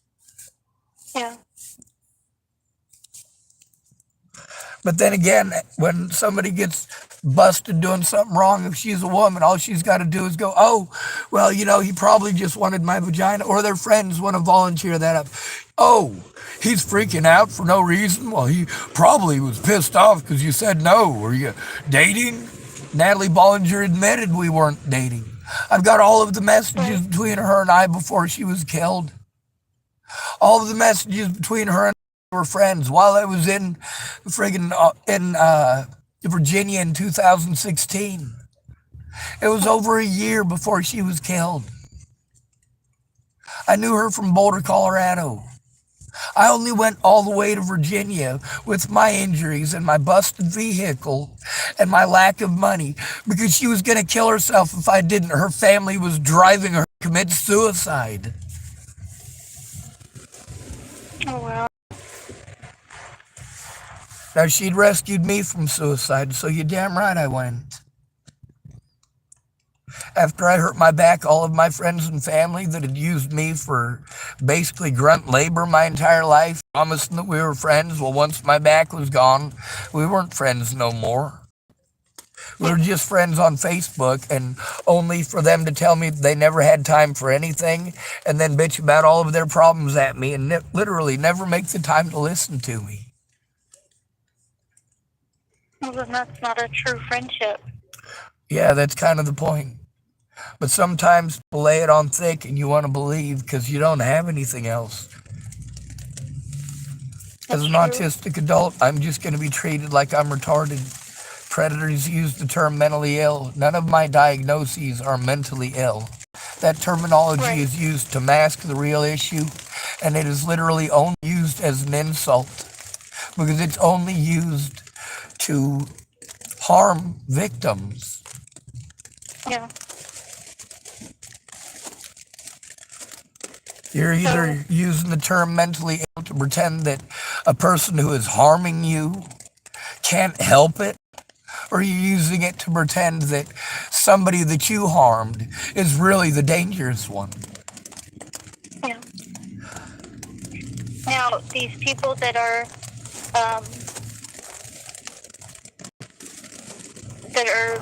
doing damage to your vehicle, are they connected to Natalie in any way? Does it stem from that, or is this something different? It does stem from that, but the thing is that none of these people know Natalie. None of them knew Natalie. After she was killed and it became like the most popular thing on the net, like it's screwed up.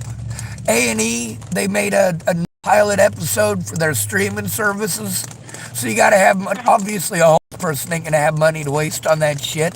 But A&E, Murder in the 20th, season 1, episode 1, it's the pilot episode for their friggin' season. For the very first episode of it. And they did the thing on Natalie Bollinger. But people never stop to hear my side or to look at the evidence. Police just pawn me off on others. And the tone that they use is so hostile. If they're not using a hostile tone, they're talking down to me like I'm a dog. Well, like I'm too retarded to know what I'm trying to explain to them. And they found the person that did it, right? Joseph Michael Lopez, yes ma'am. And people are still treating you like... Yes, like ma'am. That's what I've been saying. Been you? Ma'am, I have been treated like a child molester and a rapist by a bunch of druggies, preventing me from seeing my friends and family since October of 2016. What I'm telling you is that I left Virginia in October of 2016 with Natalie and Alicia Bollinger pretending that I stalked them to Virginia, all the evidence showing otherwise. And by the time I got back to Boulder, Colorado, I had to deal with people calling me a stalker, pushing me, shoving me, saying, dude, you need to get the fuck out of here. What, you can't take no for an answer? You can't take no for an answer? Well, guess what? I've asked women out before. I've never asked a woman out more than once. Do you know why? Because I do take no for an answer. I only asked women out because I was expected to, because I was pressured to. Well... And I never asked Natalie Bollinger out, ever. She was way too young for me, even if I was interested in anything like that with a man or a woman, and I'm not. Yeah. When I was growing up, I didn't want grown men sticking their dicks in my butt. That wasn't something I was Alright. interested in. It's not something I wanted. It's not something I asked for. Yeah. Oh, I'm sorry.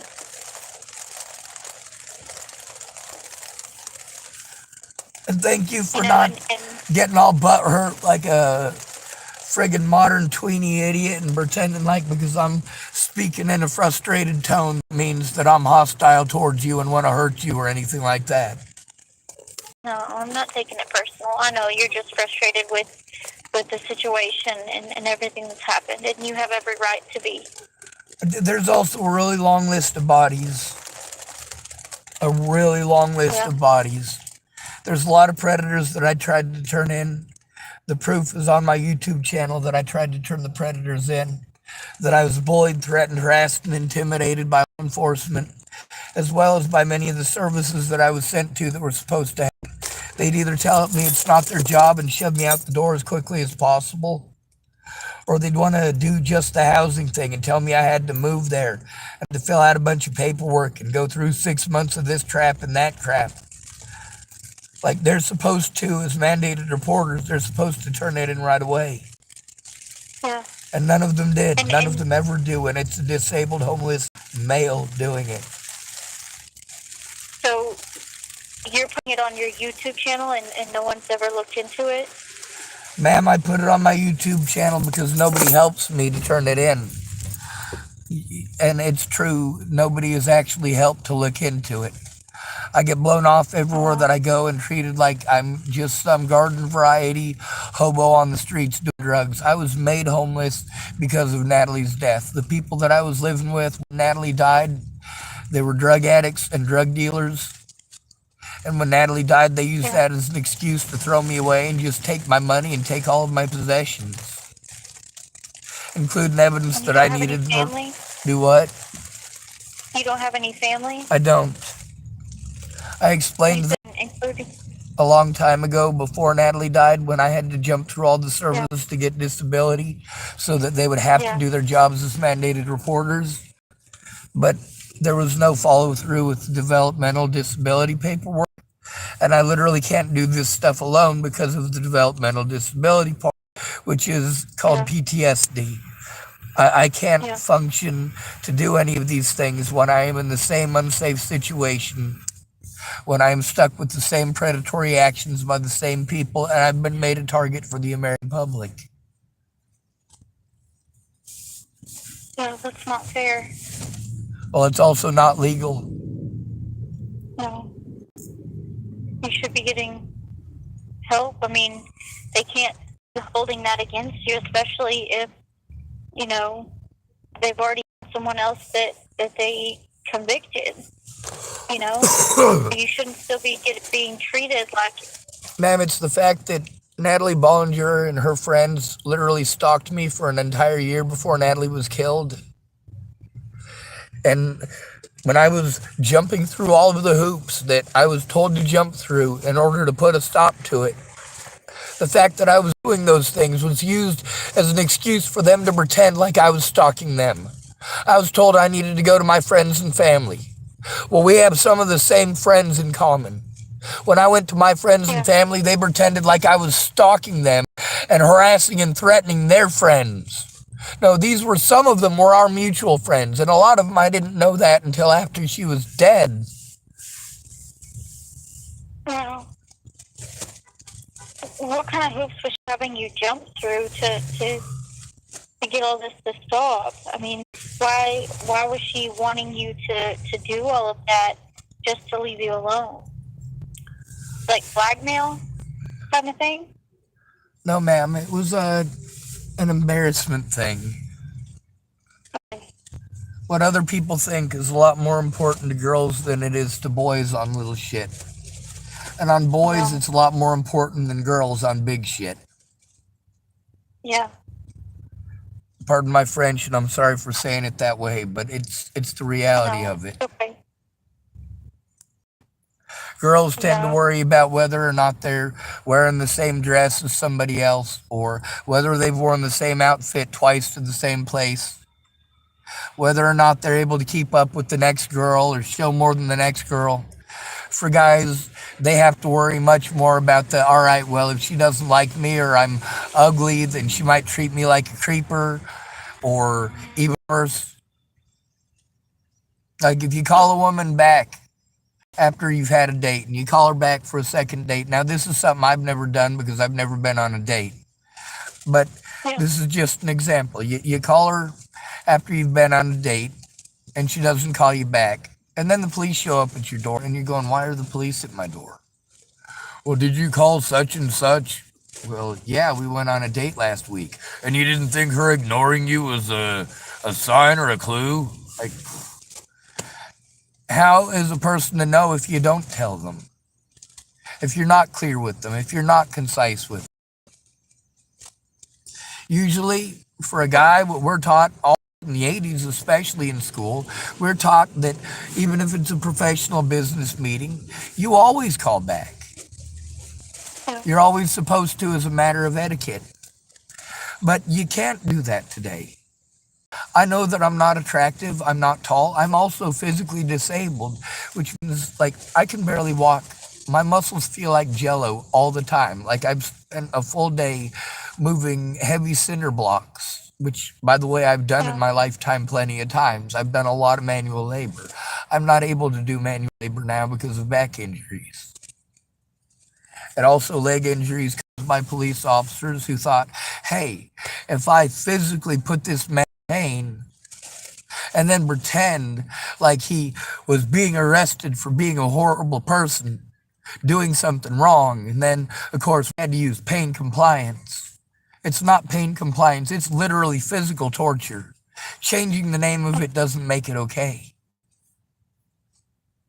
Police officers literally sent me to other jurisdictions where I was harmed by other agencies and people in those different jurisdictions because this was all over the news in Colorado and the surrounding area.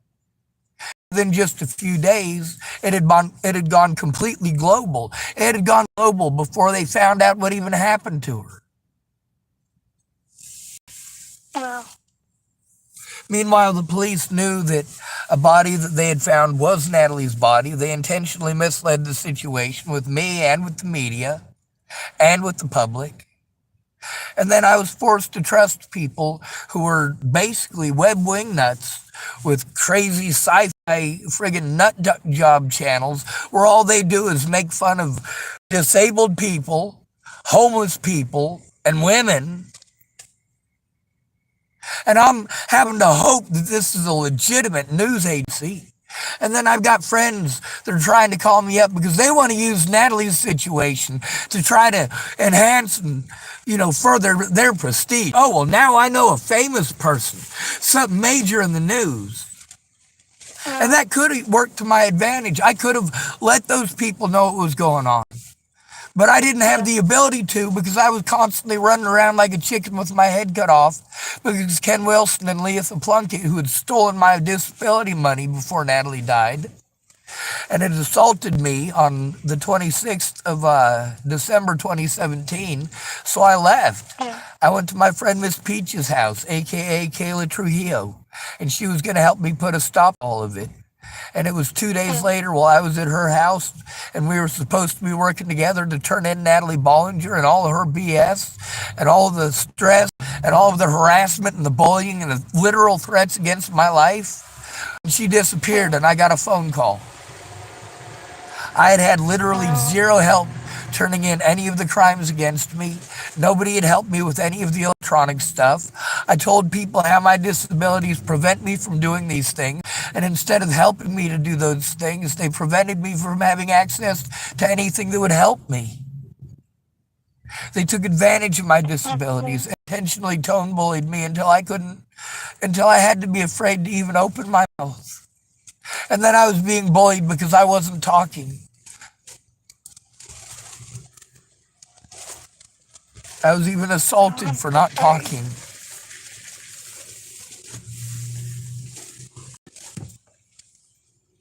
That's not okay. And you've reached out to Adult Protective Services and they don't help? No, ma'am, they don't. In a small town like this, or like in Chapel, Nebraska, They don't care unless you have, in any adult protective services across the country. As a disabled and homeless male, you literally have to have a friend or family member make that call with you. The problem is that the APS place here is also literally 4 other agencies here that aren't actually social services, so they don't feel they have to do the job of social services, even though they're contracted to do the job of social services. And instead, they try to give us alternate ways of doing things, other than literally turning it in like they're supposed to as mandated reporters. Adult Protective Services will do nothing here, especially in Tillamook, because I have to turn in officers who have committed felonies against me since I got here. Telling people I wanted for murder in Colorado in order to make me a target, that's a pretty screwed up thing for officers to do. The fact that Wolnez is coming up to my vehicle and beating on my vehicle, and he's literally screaming the same stuff that other people are telling me officers are telling them, and coming up and beating on the side of my vehicle, and me calling 911 is resulting in me getting bullied by 911 because I can't go to their officers. I need them to send it to another agency, and they're telling me they're not going to do that. And the others who are bullying me and telling people all this stuff are the ones who are showing up, and they're bullying me and being condescending to me and talking over me. Like, yeah, that's a very scary situation for me. I can imagine. Ray Rao is the former police chief here. He was arrested for doing exactly what I told people he was doing. And not just me. Really? On my YouTube channel, I have multiple witnesses as well as other victims of these officers here. Wow. As well as them speaking about being too afraid to turn it in. How did he finally get in trouble? Do what? So he finally got in trouble for what he was doing? Who? Wolnez? Yeah. No. Or the officer you were talking about? Nope. Ray Rao? Yeah, he got in trouble. They charged him with 4 misdemeanors because there was a lot of cash and a lot of drugs that were missing from the evidence locker. I'd say that's a little bit more than 4 misdemeanors. Yeah, I would say so too. Like a slap on the wrist for something like that. Well, the other thing is that I've had to go to him repeatedly to try to turn in his officers for him to literally never call me back. Meanwhile, people have given out my phone number. So I get literally, today alone, I've probably had 100 restricted calls. Wow. People just calling over and over and over from restricted numbers. That makes it nearly impossible to do anything. Yeah, it does. So there's a resource. It's called Victim Connect Resource Center. And it's where crime victims can learn about their rights and options.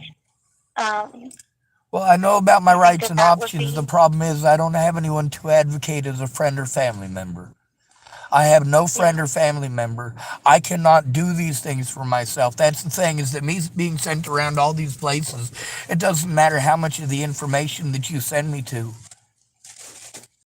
Like, I've literally been making phone call after phone call for 8 years to a bunch of different places that give me numbers to other places, who give me numbers to other places. All these people pretend that I'm able to take care of myself better than I can, just based on the fact that I can halfway explain things on the phone while in a state of crisis. But that depends on how bad it is.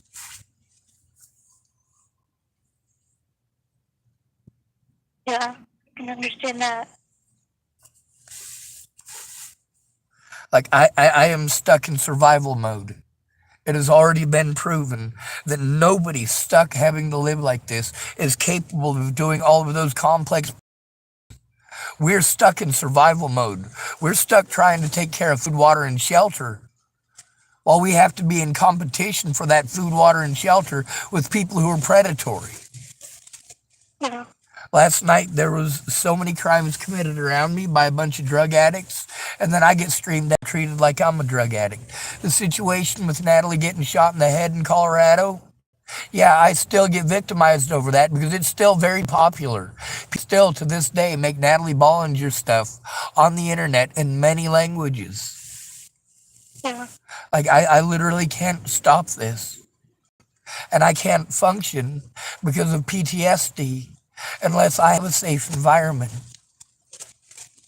And people keep trying to tell me where all the shelters are. That's not a safe environment. That's a bunch of people in desperate situations. And you know what people in desperate situations do? Desperate things. Yeah. That's true. When you cram a whole bunch of desperate people in together in a very cramped situation with primarily just other people with PTSD, we're stuck around people who are constantly triggered over every goddamn thing.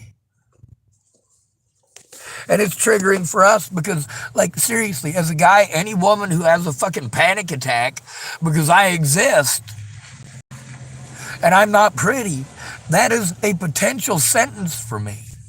That's why I have to record everything. Then I'm told that I'm a horrible person because I recorded people committing crimes against me. Yeah. That I deserve it for recording it. Like, come on now, you tell me I have to record it or it didn't happen. But then when I do record it, you pretend I deserve to be abused because I recorded people abusing me. Obviously not you.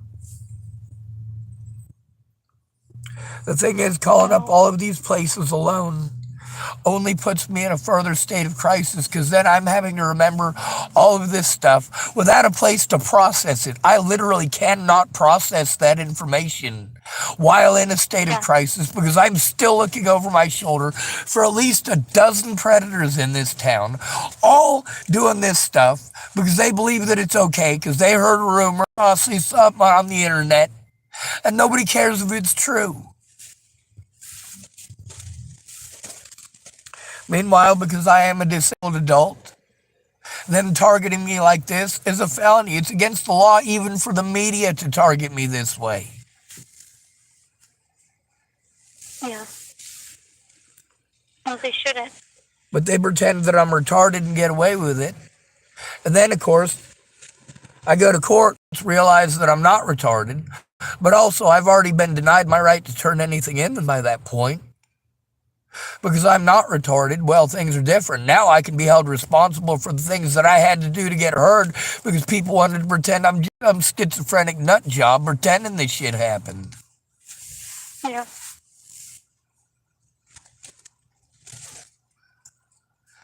So I've got... It shouldn't come to that for someone to listen.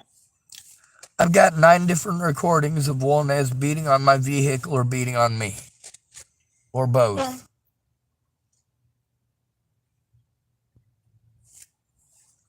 I can't physically take care of myself.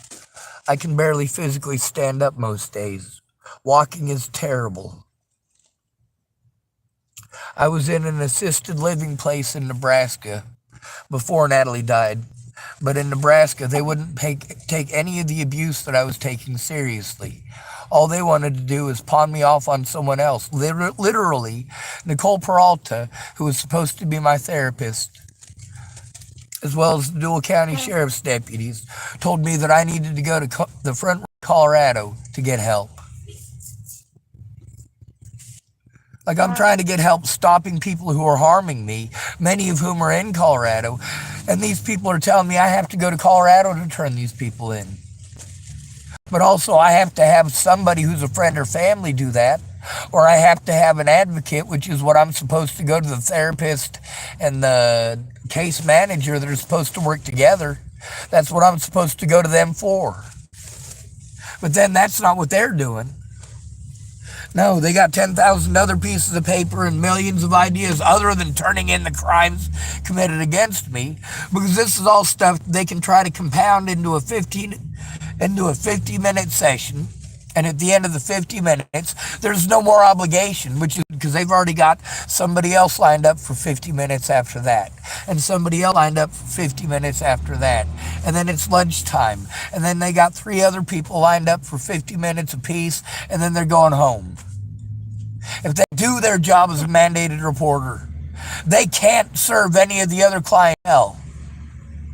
So they don't do their jobs as mandated reporters right away like they're supposed to, or ever. Instead, we end up going there. I went to Nicole Peralta for over a year, spending my money to travel that entire distance to see her, and then travel back to where I lived. Yeah. I had to move out of my low-income assisted living in Chapel, Nebraska, because the people who were supposed to help me to stop the abuse wanted to tell me I had to go to Colorado to stop the abuse and go to services there for autistic people to stop the abuse. Meanwhile, none of those autistic peoples or autistic services actually do that. Instead, they send you to other places like Colorado Coalition for the Homeless, or they say, oh, we can give you a list of shelters, and we can give you a list of these, this, and that. Here's a list of therapists. And then we got to start all over in Colorado.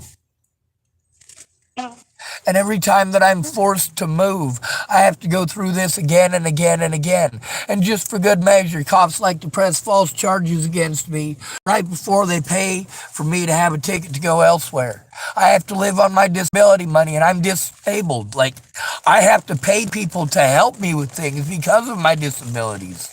When those people don't help me to do those things, they are taking advantage of my disabilities as well as taking advantage of my disability money. But I can't turn that in without a friend or family member, or I get told that it's my fault that I chose that. No. That's a lot to go through, and I'm so sorry. Well, the thing is, it's not just people pretending I killed Natalie. It's people pretending that I stalked her, that because I must have stalked her, that I must be a rapist, I must be a child molester. And people getting a hold of me and threatening me and my friends and family, calling me a stalker, a child molester, a rapist, a murderer to this day. You know, people started pretending that I was a stalker, a child molester, and a rapist before Natalie. That's where all these people were harming me over. That's why all these people were threatening me before Natalie was killed. That's why all these people were assaulting me before Natalie was killed. That's why I was socially isolated from my protective network before Natalie was killed.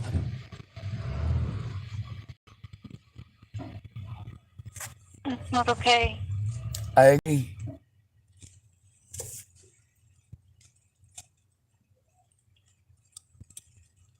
Is there any way to just get away from all of it? No, ma'am, I'm in Tillamook, Oregon. Before I was in Tillamook, Oregon, I was in Warrenton, Oregon, and Astoria, Oregon. I was also here in Tillamook, Oregon. Before that, I had to flee here to go to Astoria and Warrenton, where I was told I needed to go turn stuff in there that happened here, especially since the services that I was trying to turn in here, that they told me here that I needed to call, ended up being places that are over there in Warrenton. Of course, I go to Warrenton to turn those places in, and they tell me that I can't do that there. No, I got to go back to Tillamook, because that's where I was when it happened.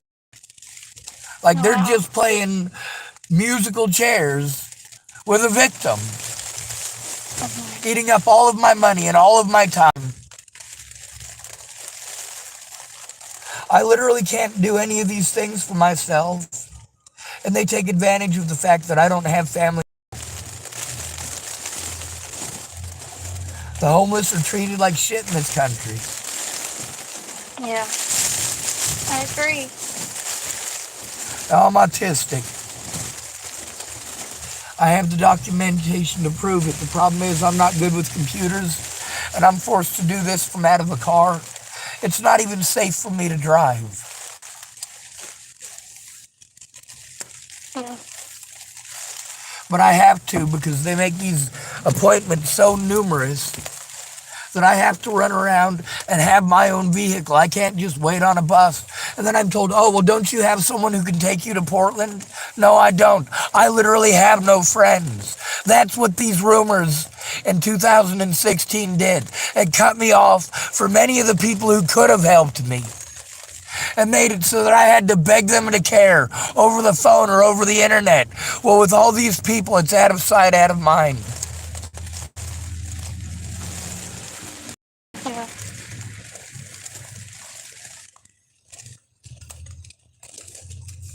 It shouldn't be like that. I agree. Now, with many of my predators, they're in jail or prison now for doing exactly what I said they did. Except nobody listened when I spoke up. These predators got a big head and did it to a lot more people. Wow. Including Officer Waylon Lolatai. I mean, I've had to deal with this abuse from coast to coast. After Natalie was killed, they wanted to peg me for her murder. Yeah, the officers in Broomfield coordinated with Boulder police officers to have me fucked with. Broomfield officers asked me to go to Boulder.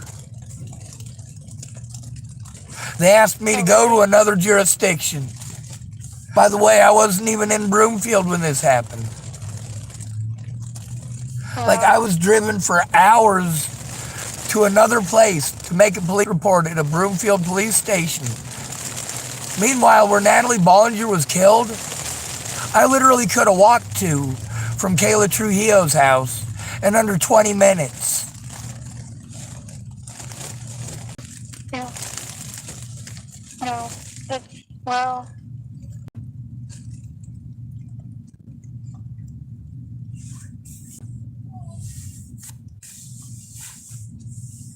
They were able to get away with doing a lot of illegal stuff, but the fact is those things are still illegal. I'm still disabled. It's still against the law. Yeah. But also there's so much of it. Like, all it took was one officer, Officer Waylon Lolatai, trying to pretend like I assaulted him when he clearly assaulted me. My public pretenders not willing to even try getting the body cameras.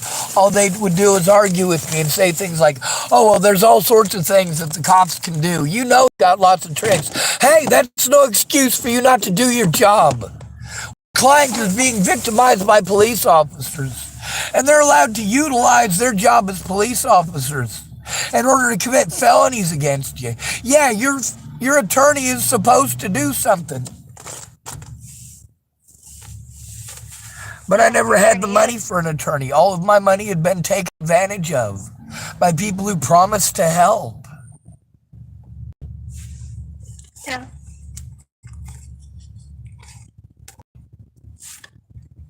And I've been made homeless repeatedly since then. Because I can't get the police or anyone else to do their jobs without a friend or family member calling in with me and saying, hey, you seriously do need to take this seriously. People aren't nice when you slander their name on the internet like that. And when you do that to disabled people, like, yeah, everybody knows that no one cares. Yeah.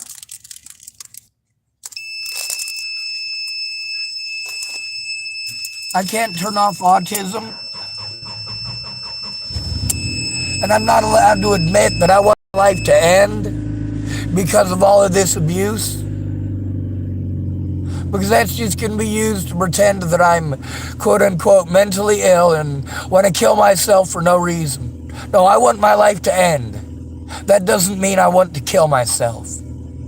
And I am suicidal every moment of every day, but that is not the same as trying to kill myself.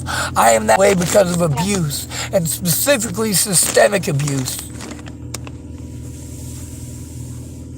that has shown severe bias, sexism against me because I'm a male, an assumption of guilt because I'm a male, turning a blind eye because I'm a male, allowing large groups of people to gang stalk me and to harass me and threaten me and intimidate me. Meanwhile, I have to deal with people out here who want to talk about CIA conspiracies and give it to Jesus. It ain't a CIA conspiracy. Yeah. It was simply people showing their bias, showing extreme sexism against males, the extreme hatred towards the homeless, the bias and assumptions we must all be rapists, we must all be druggies. Meanwhile, Natalie Bollinger's autopsy report showed that she was the one on drugs, like I had said. Why was she embarrassed? She did a lot of messed up stuff because she was on drugs. But she wasn't the one paying the consequences. I was, and I still am. Yeah. All they had to do is gaslight me into a mental breakdown and then go, oh, see, he's dangerous. He's mentally unhinged. He's mentally unstable. No, I'm screaming for help because asking nicely, begging over and over again, calling hundreds of agencies, each one of them pretending I can do this myself if I just call someone else. I have to turn in Adult Protective Services here because they refuse to investigate. They refuse to do their job. Instead, because it's a small town, they're all friends with each other. I even have recordings verifying them in their own words, saying that they're friends with these other people. It's literally a conflict of interest for me to turn any of these crimes in to any of these agencies. All that does, making me do that alone, is resulting in them having ample time, opportunity, motive to use their position of power to hide their crimes. You have to turn in an assault that was committed against you by an officer, literally to that officer. And what he's going to do is what? Get sarcastic with you, get condescending with you, talk down to you like you're a dog or a retard. Yeah. When you try to tell on him, he just pretends that you're a retard and nobody should listen.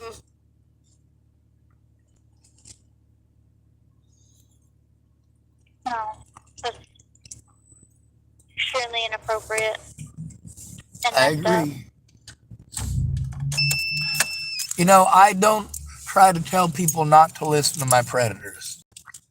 I want people to listen to that. If they believe it just because they heard it, they're stupid. Yeah. My predators not only try to deter people from listening to me or looking at evidence, they actively try to destroy evidence. And when you've made somebody out to be a monster, out to be a super psycho serial killer rapist the world over, and languages the world over, and the internet the world over, and a lot of your evidence is on the internet, and that's the only place that it is because of the disabilities that you have financially and physically. And you've got people all over the world trying to destroy evidence, trying to destroy your YouTube, trying to destroy your Facebook. Because how dare you? You're a horrible rapist, murderer person. You must be guilty because you're ugly, short, and have a dick. No.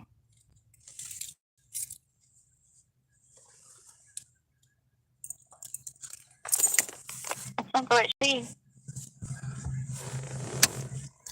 I agree. Meanwhile, some of my predators tried pretending Natalie was dead, that me and Natalie were dating, and they were able to get special help to have court without me, to have me incarcerated and prevented from going to court. How were they able to do that? By gaslighting me until I had a mental breakdown, and then serving me with papers while I was drugged up. What was the Not court allowing for? me to have the papers. Do what? What was the court for? Well, the first court was when I was trying to take Natalie Bollinger and her friends to court for their harassment. I didn't have any help, but she was able to take me to court before she was killed by pretending that I stalked her. but I wasn't served the restraining or the protection order properly. I wasn't explained how that worked. And the people that I was Yeah. supposed to go to for help didn't try explaining that. They told me that it didn't even matter until after the first of the year because the government was shut down. That was Jeff Ritter of the Wow. Colorado Coalition of the Homeless. Yeah. Well, it turned out that I was supposed to have court on the 22nd. I didn't know that. I'd never had a protection order. What I knew is that I'd Yeah. been trying to get one against people who had literally been creating hundreds of accounts to harass me, dozens of people harming me. There were 7 things that were absolutely harsh assaults, as well as dozens of other situations that were absolutely assaults according to the law. But, you know, when you're out on the streets, you're not allowed to call that stuff assault. All right.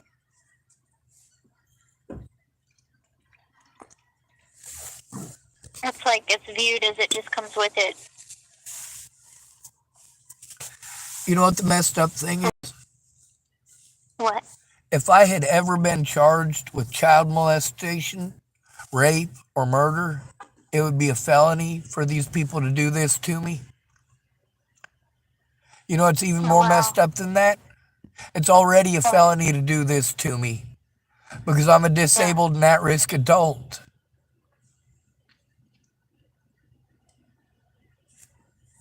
Yeah. All they have to do to prevent me from having any resources or having access to resources is call me mentally ill and send me on the waste of money that is the mentally ill tag. You go to therapists who are supposed to be mandated reporters, and they just set you up for therapy week after week after week. They're supposed to turn it in right away. And any allegation needs to be investigated. Yeah. Yeah. But they pretend like they don't have to investigate it, even though I've got recordings that show that these people are not only verifying that they're aware that the things that are happening to me are happening, but also that my very same predators do have other victims, and that includes officers. Wow. I've got recordings on my channel with Marcia Estrada. She was my therapist in Nebraska after Natalie was killed, and she verifies that I'm not schizophrenic and I'm not delusional. In order to diagnose schizophrenia or delusions, you have to have somebody who sees you for at least 6 months, and a police officer is not qualified. But police officers were able to circumvent all of that by just taking me to the hospital and saying, "Oh, he's schizophrenic." And the hospital just wrote it down, and then they injected me with drugs for trying to get the police to come back because they were swearing that they were going to take me to the hospital. And when we were at the hospital, then I could sit down and make a report and the officers would listen to me. Well, instead, they took me to the hospital, my bag full of evidence that showed I was telling the truth. They put right outside of the door. They closed the door and locked it. Put me on suicide watch again. They use that as a tool to harm people. And it's a felony for them to do that too. Yeah. Also, a police officer cannot diagnose schizophrenia. And no doctor or nurse can diagnose schizophrenia in less than 24 hours, or in less than 6 months. So less than 24 hours for certainly not. That's true. But that's literally been following me everywhere I go, because some cop pretended like I'm schizophrenic. Literally a cop that I was trying to turn in for assault. Yeah. Sorry, literally a cop who had a part in the Natalie Bollinger situation who did not do his job, who later assaulted me. Because when I was at the hospital, when I was saying, "Hey, you need to have those officers come back, my bag of evidence is right there," they told me they were bringing me here, and then we could look through my evidence. And he tells me that I'm going to be stuck in that room for 3 days and nobody's going to come back and see me. Those cops already left. Wow. They lied to me to have me locked up and secluded. Do you know what it's like being secluded from any friends or family member or people in general at all for 3 days? Yeah. Meanwhile, they didn't keep me for 3 I'm days. sure. They took me there just long enough they get some stupid nurse.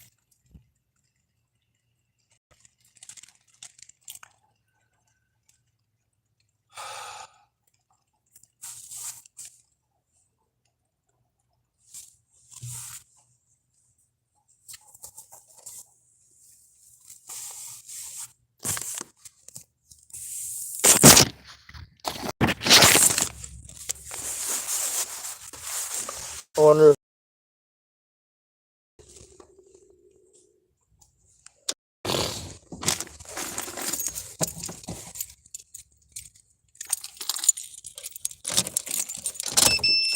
probably not.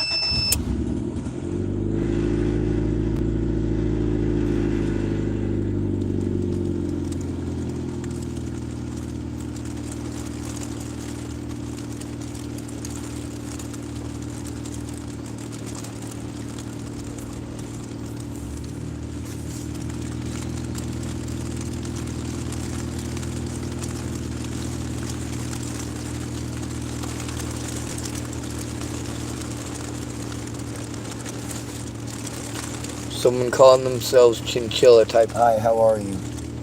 Shitty. Very shitty.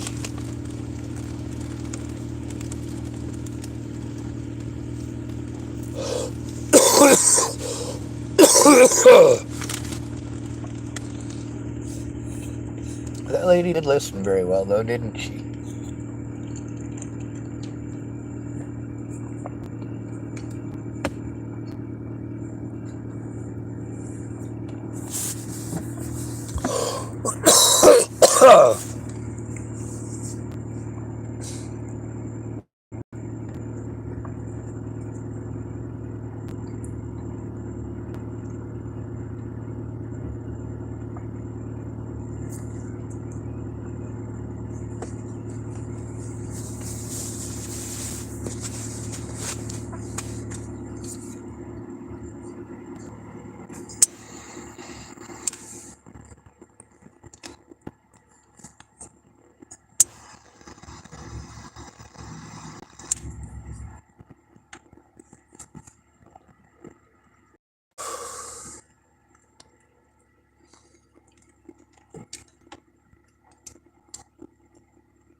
Calling the National Domestic Violence Hotline. Para Español, oprima dos. For English and all other languages, press 1.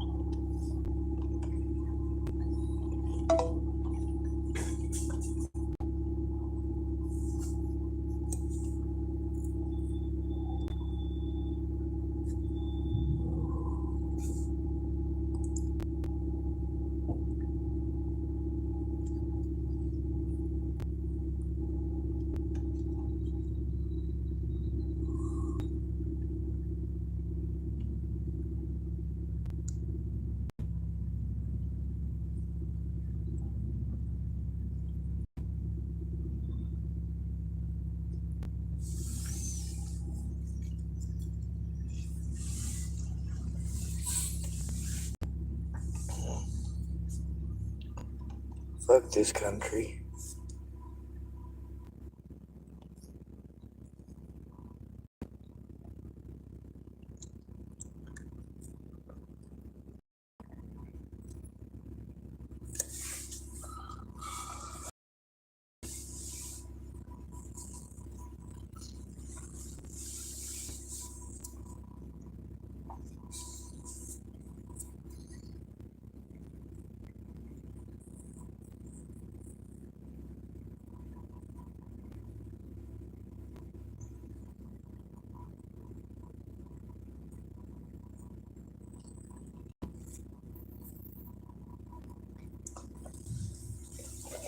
It's funny when you got a bunch of proof and they refuse to look at any of the proof and then want to pretend like you don't have any proof later on. It's kind of stupid. I've met with multiple of these dipshits in person. It's like fucking twisting their goddamn arm for some goddamn reason.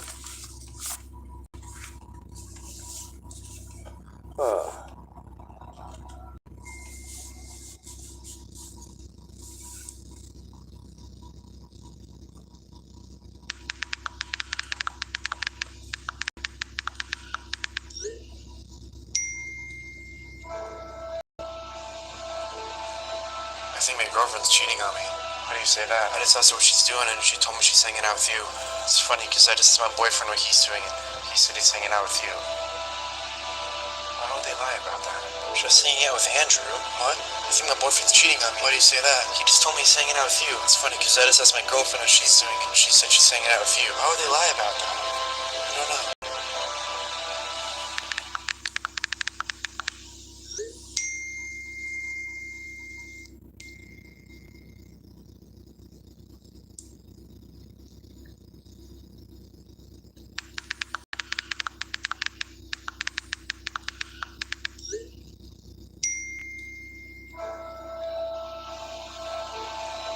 I think my girlfriend's cheating on me. Why do you say that? I just asked her what she's doing and she told me she's hanging out with you. It's funny because I just asked my boyfriend what he's doing and he said he's hanging out with you. Why would they lie about that? Just hanging out with Andrew? What? I think my boyfriend's cheating on me. Why do you say that? He just told me he's hanging out with you. It's funny because I just asked my girlfriend what she's doing and she said she's hanging out with you. Why would they lie about that? I don't know.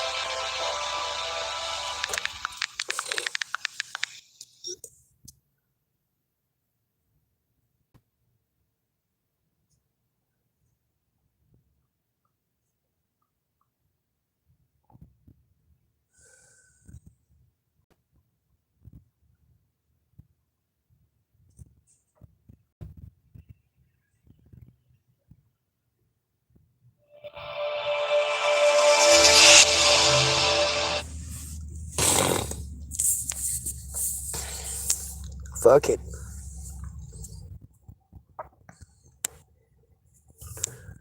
Guess we could learn something about coercive control, huh? 54 minutes. Hey, lovely listeners, and welcome back to Crime Analyst and the Intelligence Cell. And I'm really delighted to be joined today by a very special guest. Go ahead, Emma, and please introduce yourself. Hi folks, I'm Dr. Emma Katz. I'm a British academic. Just started a new job as Associate Professor at Durham University, and I'm the author of the new book, Coercive Control in Children's and Mothers' Lives, which is a book that I'm getting a lot of very positive feedback on. It's the first book of its kind to explore how coercive controllers harm their children as well as their partners, and also to explore what recovery looks like for adult and child. Now, here's one of the most important things to note about this. These people don't just their partners. Coercive control isn't just for your partners. Women are taught to coercively control all people. You try to control the environment that you're in to the best of your benefit.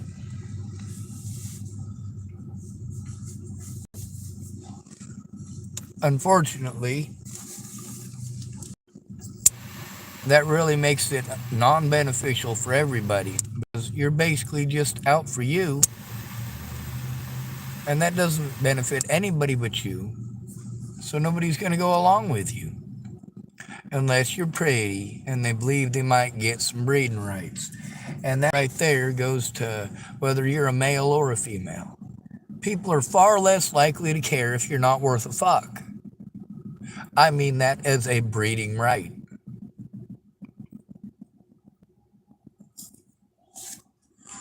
When does breeding become a right?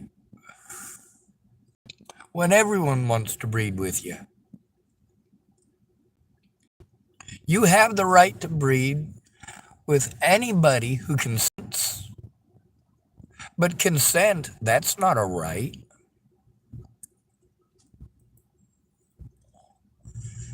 Consent requires another person. Now, how does coercive control work? You know, there's lots of women out there who use their vaginas or the possibility of their vaginas, and this is what we're really coming down to here. Not offering anything else up on the table except manipulation when she wants something.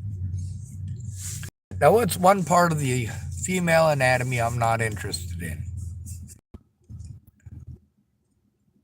Well, here's the thing. There's no part of a female anatomy other than her brain that really matters. Same thing with a man. Don't tell me about, oh, well, his heart. No, that's controlled by chemicals in your fucking brain.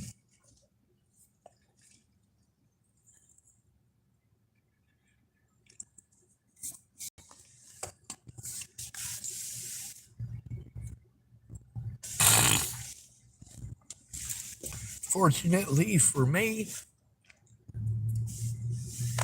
by the time I got to learn what kind of a person my dad was, there was zero chance in hell of him being able to turn me into a racist through hatred of black people, because I'd already been playing with black kids since I was like 4. Well, 5.5, I guess. My first foster home, it was just me and my older brother, and we were there from when I was 4 till I was about 5.5. That was in Scotts Bluff, Nebraska. Then we were transferred to Colorado, where my mom lived. And me and my older brother were both in a couple of foster homes there each. And then he went to Colorado Christian Home, and I went to Centennial Peaks. Centennial Peaks was actually really cool. It was fucked up, but I wasn't sexually molested there. So that was really nice. I can't say the same for Fort Logan, and I can't say the same for Mount St. Vincent's.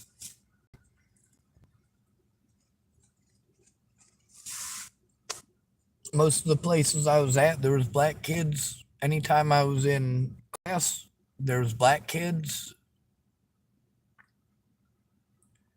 By the time my dad, at 9 years old, my dad started trying to tell me what horrible people black people were, I was like,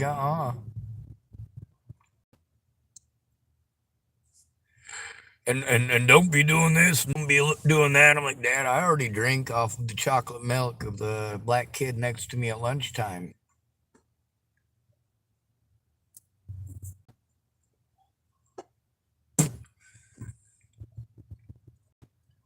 That was true, too.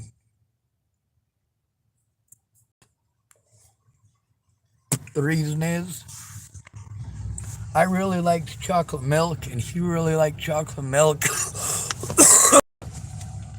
But I didn't like orange juice. So he'd get a chocolate milk, and I'd get an orange juice, and we'd share the chocolate milk.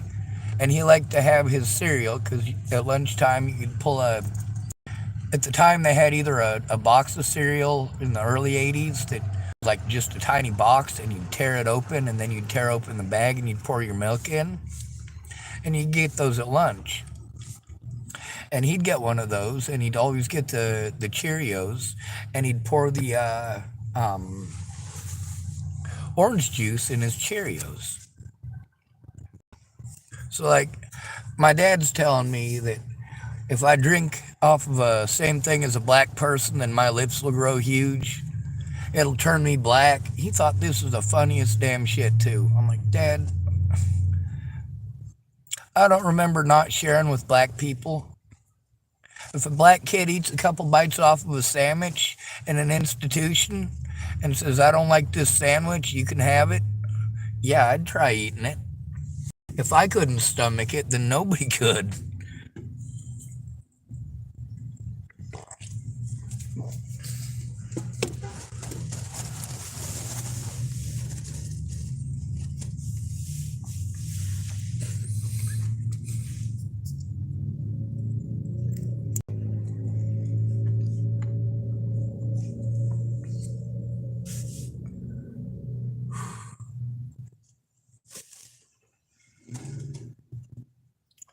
Your idea is always for me to move. You don't get to move to somewhere safe when you're a homeless, disabled man.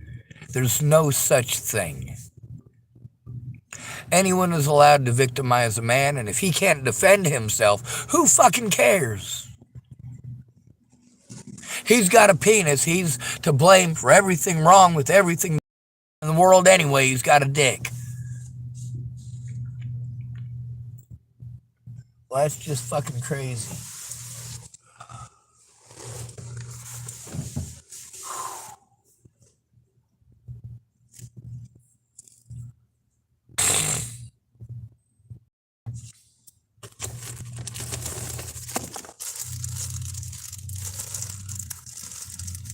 At least I found a couple of cookies here.